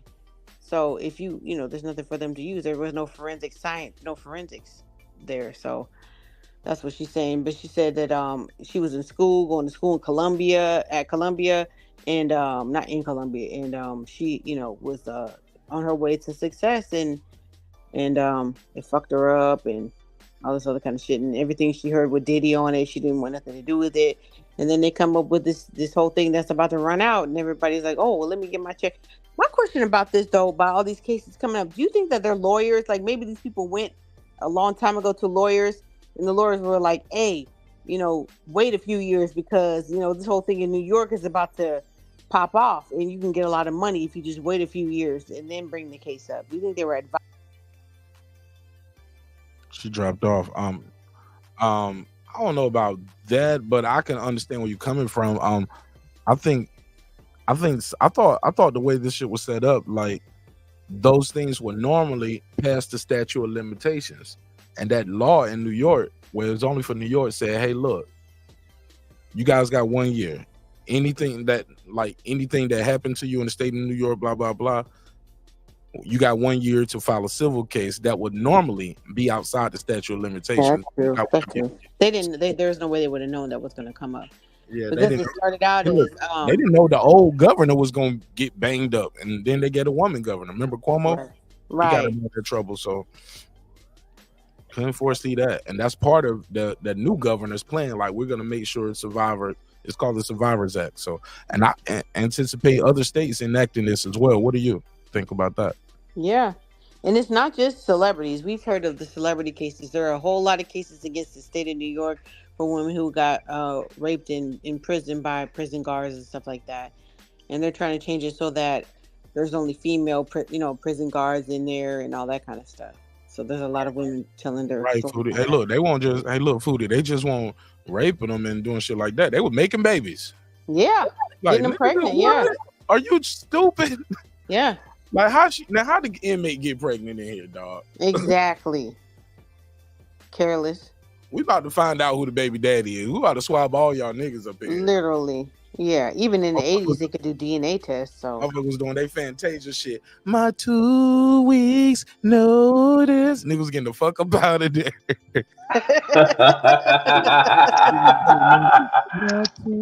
Yeah, I love that record though. That's a good record. I want to say this though. People hate when I do it, but I gotta do it. I can see Aaron Hall, right? When he was talking, he was just talking. If you watch this full interview, because the full interview was out there, it was like Bishop Don Juan and the mood and the moment got him open a little bit. Yeah, he was instigating the whole thing, man. Yeah, is it possible? Like, I start talking like this because, like, I'm talking to the legendary pimp Magic Don Juan. So shit, I'm gonna talk like this. You know what I'm saying? And yeah, man, I be fucking bitches, man. Yeah, I got a lot of bitches, man. That's how we look. Like you say, they say Vlad is he's the whatever's like he makes the environment comfortable for these assholes to be assholes. They feel comfortable, like they forget they're even on camera. Drink. You want to smoke some weed? Go ahead. Right. Yeah, you want some ecstasy? Go ahead. Go to the bathroom. Get some coke. Whatever. We got it all for you. And these niggas come out there fucking yeet it out. Like, yeet. Yep, I'm on. Allegedly, I can't say he provides the cocaine. I don't know, or we got it. You know, Vlad, man, Vlad talk about he smoke weed all the time, but that don't make. I smoked weed for 15 years. I ain't never sat up there and tell nobody none of that kind of shit. Well, I ain't never done it. They say Vlad is the feds. That's what I'm saying. Like, but you see here, like it wasn't even Vlad doing the interview. It was people that he was comfortable with. All you have to do is be comfortable. Make these niggas, and he knows how to make people comfortable. That's the same with any like prostitute or any lady of the night, man of the night, or whatever. You get people to be comfortable, and niggas will pillow talk. You know? Yeah, you let somebody, you let them talk long enough, it's telling you all everything. All you gotta do is shut up, and them motherfuckers be waiting to spill guts. I've heard plenty of people I would never tell, but I'm just saying, like, I cannot believe. I've even heard people say, I don't know why I'm telling you this. I'm like, yeah, I don't know. Yeah, I've been in that situation too. Like, I don't know either. Right. But, you know, I guess you got something you gotta get off your chest. They tell you, they be like, they be so deep into the conversation, you know they're gonna tell you anyway. They be like, look, man, don't tell nobody this shit, man. This right. Yeah, yeah, go ahead. I've Right. had people at the bus stop telling me shit. I'm like, oh, what the fuck? But hey, look, I be listening. The only problem is niggas will tell me that on the live stream. I be like, yeah, Like, go ahead. Live, yeah. Like, okay. But, well, Vlad too, but he ain't got to tell him because, like he says, he doesn't pay anybody at all, and you don't have to. Clearly, you don't have to. These motherfuckers Boosie said he get paid. Boosie Who? said that's cap. Boosie did the Breakfast Club interview. Well, He no, said I he haven't make heard almost that. $500,000 a year doing Vlad. No, I mean that's possible. I mean, that's his word against his. And then Charlemagne, he kept talking to Charlemagne because they was asking him about doing his own podcast, and he said, "Man, I can't do it unless I get $1 million, man, some shit like that, an episode $1 million a year." And Charlemagne was like, "Man, well, it ain't that much money in podcasting and doing this content, nigga." He said, "Well, yeah, shit, I could just do Vlad then, and I make almost $500,000. I make $500,000 a year." And he kept talking, and he was like, $500,000. He said, "Close to it, damn near close to it." Well, I don't know if they're like rebroadcasting it somewhere on their own websites or what. But since then, people been telling Vlad, I need to get paid like Boosie getting paid. And he put out like a GoFundMe shit. Did you see that? Who did? Vlad. GoFundMe for what? To help me get interviews, like because he ain't about to pay them. Shit, he's like, well, they need to get paid, but I ain't about to do it. That motherfucker got a house in Calabasas and every new Tesla and all kind of shit. That nigga is paid. He been paid for a long fucking time. Glad so. Yeah, I think Lord Jamar and Godfrey said they was getting paid. Them little Jamar shits was funny though. I like those interviews. Lord Jamar had the best shits over there. Yeah. Yeah. And little Yakti, he used to like to talk about little Yakti. Yeah, the chemistry matters too, because I ain't gonna lie, I watched the Godcast for a while, but sometimes I it don't even show up on my feed no more. Now I think about it, I gotta look them up. Yeah. Maybe I didn't hit the like button and leave comments enough, because you two don't even send me Lord Jamar. I don't get Godfrey anymore. I just thought about it. They don't even send me notifications for it. He had Crunchy Black on there a lot of times. Them shit was funny. He used to call him Glad. Oh yeah, that was glad. He's like, no, what I was saying, Glad, is when we was in the studio. No, you what I'm trying to say is Glad. In the comment section, they be clowning him. Yeah, Glad.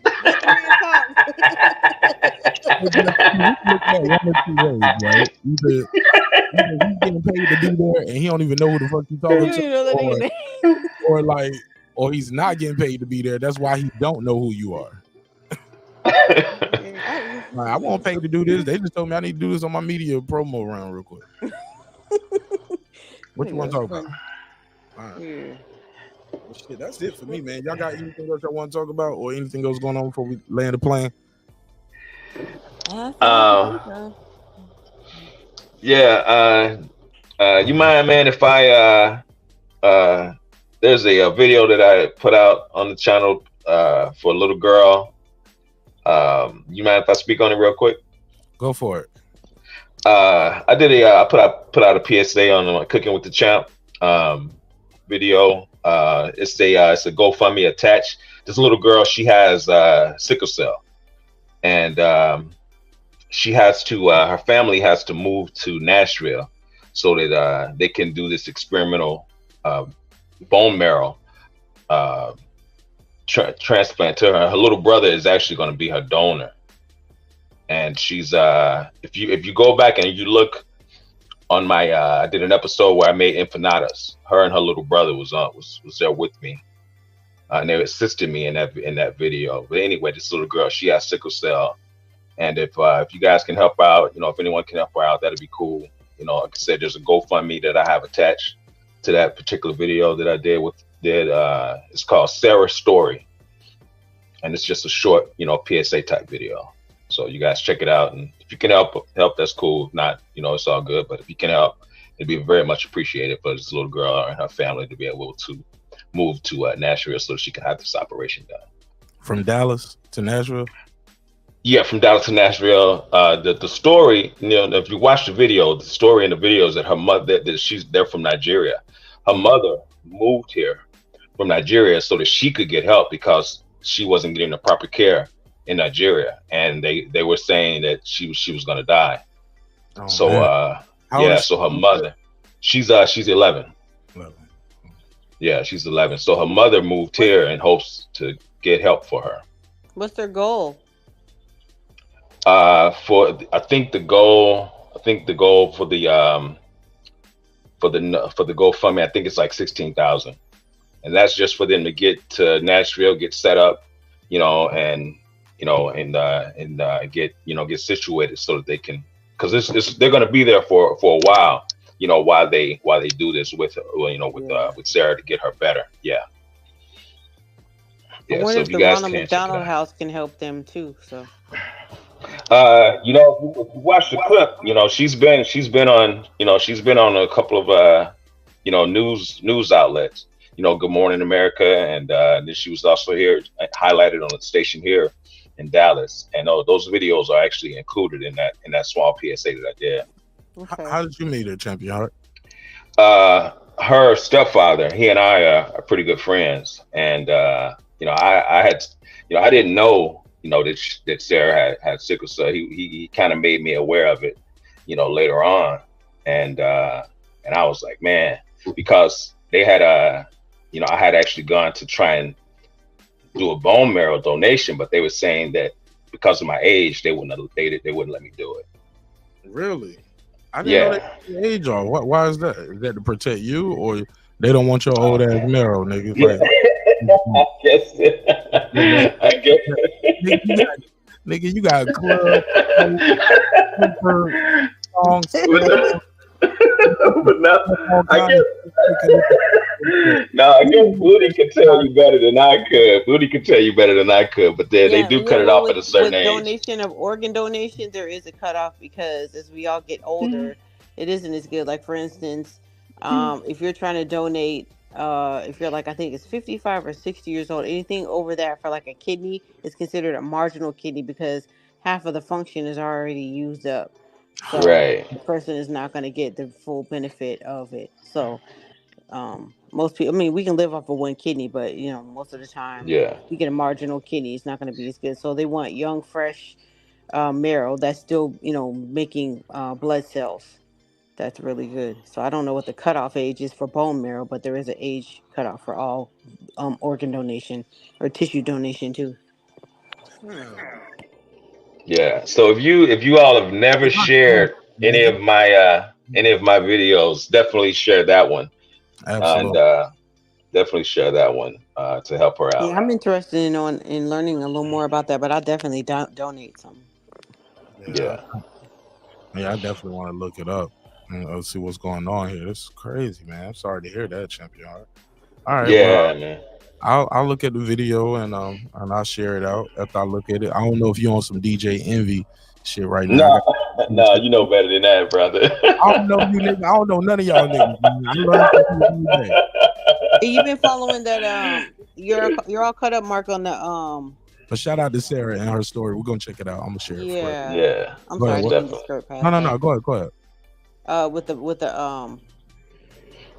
Suge Knight stories on the. They dropped a new one this week. No, but are you caught up on all four of them? Yeah. I don't miss the beat. He started his podcast. Speaking of Vlad, he's talking about Mob James. I was trying to think of his brother's name. It's Buntry.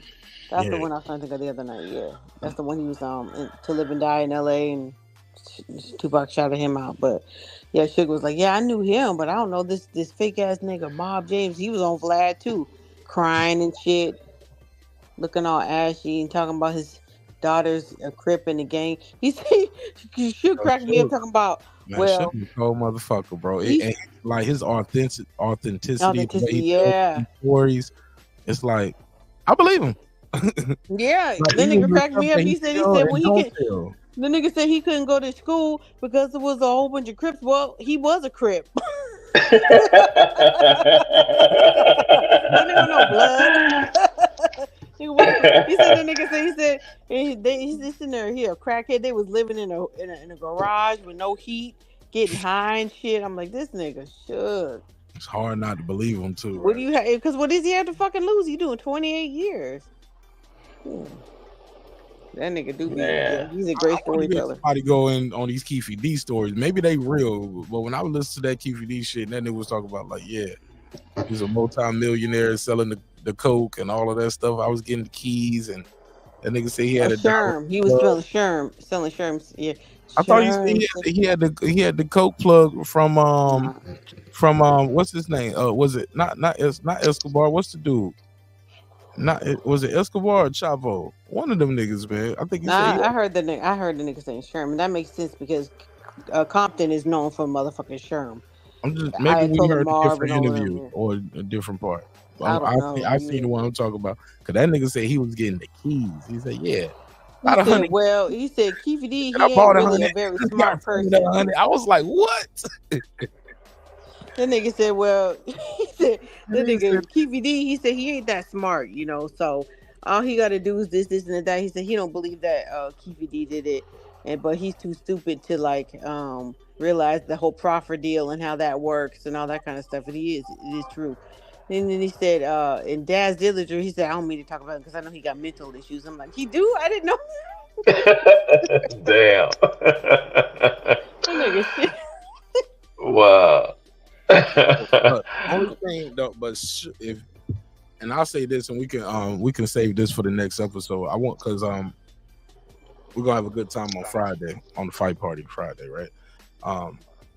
Definitely on Saturday after that Ryan Garcia. I'll probably do a shorter show on Friday, and on Saturday I'll do a longer show for the and we just really chop it up how we normally do. Because Ryan gonna fight Duarte, and I expect that to be an early night. Yeah. Expect that to be an early night, so we'll be talking about some other shit. But Suge sound like he was kind of implicating Suge in that Tupac thing. He said Suge was implicating Suge. I'm sorry, I'm sleepy, y'all. I was on that road to 11 hours. We are. They had my ass out there damn near 11 hours, 9 to 7:40, man. Just fucked up my manifest. I'm going places for nothing, bro. Oh damn. Oh, what the hell I'm doing here? Like, nah. Right. I was like, y'all, we already got it. The other nigga brought it. I was like, what? Damn. For nothing. Hours. And not for nothing. I got paid, right? Right. I said all of that to say this, man. He implicated Snoop. Snoop got implicated. Yep. Really? Yep. Champion R, you gotta see this shit. I need to do a reaction to some of those clips. How about that? Especially when he said Snoop never was even at the hospital with Tupac. Right. Yeah. Yeah, the nigga. Oh, I don't recall that. Snoop said he went and saw him at the hospital. Yeah. Yeah, that's what he said. Yep. Yeah, I keep hearing multiple people saying nobody came. It said it was some outlaw dudes sitting in the parking lot in the car. Yeah. In a van. Yeah. Smoking blunts, going to sleep. Because they said that they didn't know who, if somebody was gonna come try to retaliate and all that kind of shit. So right. It was one dude who was the videographer. He said it was some guy in there who answered the phone. It was a death row guy. And he left right after that. He was like, man, they said they about to finish the job.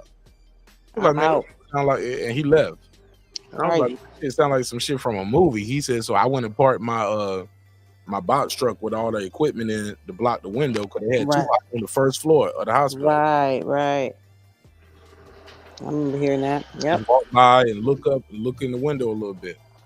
And then he said to keep the people away, he just kept calling the media every day saying they was going to do an update in the interview just so to be cameras rolling up and and people. But you would wonder why Suge wouldn't have security guards there, in the room with Tupac. Right. Well, how long was it before Suge was released? Because Suge got Suge. Well, he got grazed, but he said in the interview he still has bullet fragments in his He went home the same day, or was he still in the hospital, or did he get arrested yet? Because he ended up getting charged and arrested too. I think that was months later, but I don't know how long he was in the hospital with that. Months later, that was that probation violation. He went to jail. Yeah. He did. But I thought he got arrested for that assault in the MGM. I could. I don't know. Could be wrong. But still, the nigga still could send somebody over there, or you would think that they would just people would know he's in the hospital and whoever was with him, the Bloods, they would just go and just take care of him. There you go. Tupac was all for the people, but the people weren't there for him. You know, Right. like you can have some Crazy. fucking Nation of Islam's over there or something. I mean, I don't know who he was affiliated with, but nobody could be there. Cause I know they were out there. I told him Marv was out there with him. I think he said that. So yeah. All right. All right, man. Y'all want to plug and promote anything before I let y'all go? Well, no, that was it. Like I said, definitely, go to the channel Cooking with the Champ and check out Sarah's story. It's a short PSA, and definitely share it. And if you can help Sarah, donate to GoFundMe. It's in the description link. No All doubt. right, peace and love to y'all, man. And I'm out. Salute. All right, man. Salute. All right. I appreciate you being a co-pilot up here with the rest of the guys up here. I know sometimes we a little difficult to deal with, but I appreciate you always being able to hold your own, man. It's all good. Even when you're good at me, sometimes I love it, yo. You know what I'm saying? Be fearless. Continue to be fearless. We just be having fun. It's all good. Fearless revolution. Motherfucker took a little shot at me earlier. I caught that too. But maybe you ain't never did that to a woman before, so you don't need no time. I'm like, oh, this motherfucker, right? Okay. No, I was trying to unimplicate you. I was in here with the pinky talk. All right. Nah, I'm just saying I wouldn't expect for you to have tampons everywhere you go because you ain't in the practice of doing weird shit to people. I would hope. I mean, I don't know, but okay, now you cleaning up. That was nice though. I appreciate it. Go ahead. That's what I meant by it. Yeah, whatever. Because that's got a new avatar tonight. Got the little purple. I love that. All right, that's talk to me. Hello Kitty Prince. I love Hello Kitty, but that's because I'm supposed to be Prince. Yeah. Oh hell no! They don't put a bow on Prince. Well, Prince put a bow on himself. It's Hello Kitty.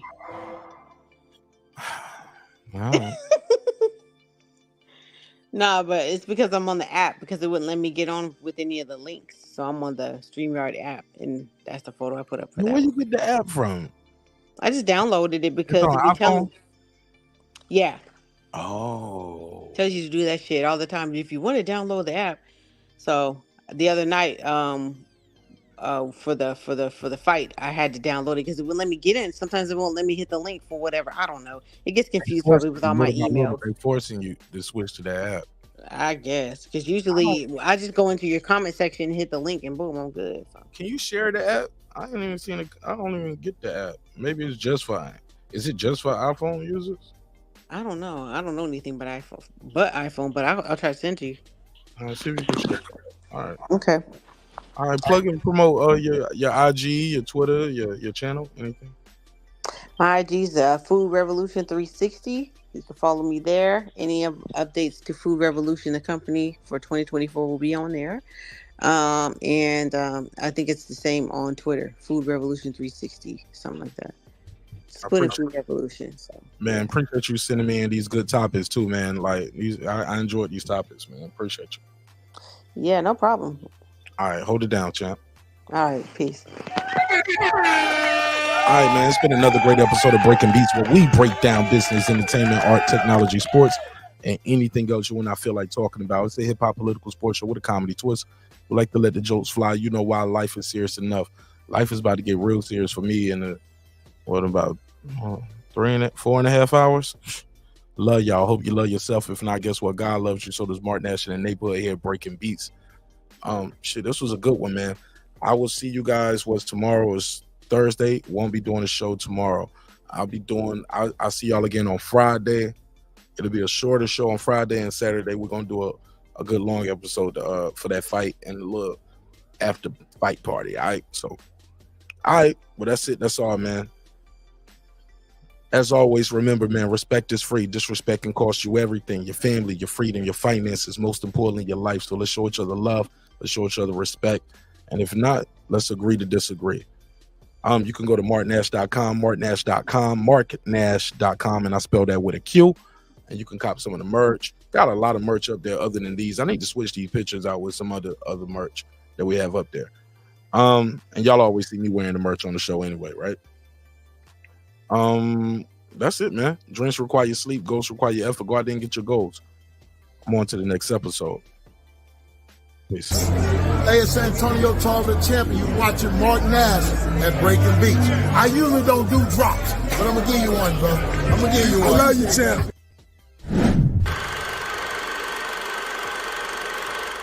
This that squad sound. This is madness.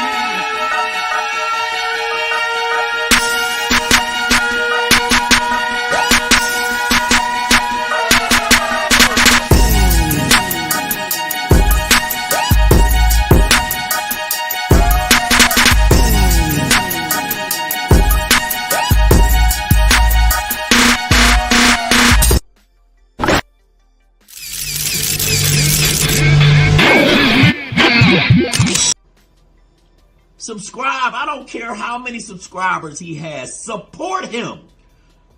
So he made all this possible. He made this possible. Nah, Dr. Mark, God made this possible. And so the viewers like you. I see y'all on the next one. Peace.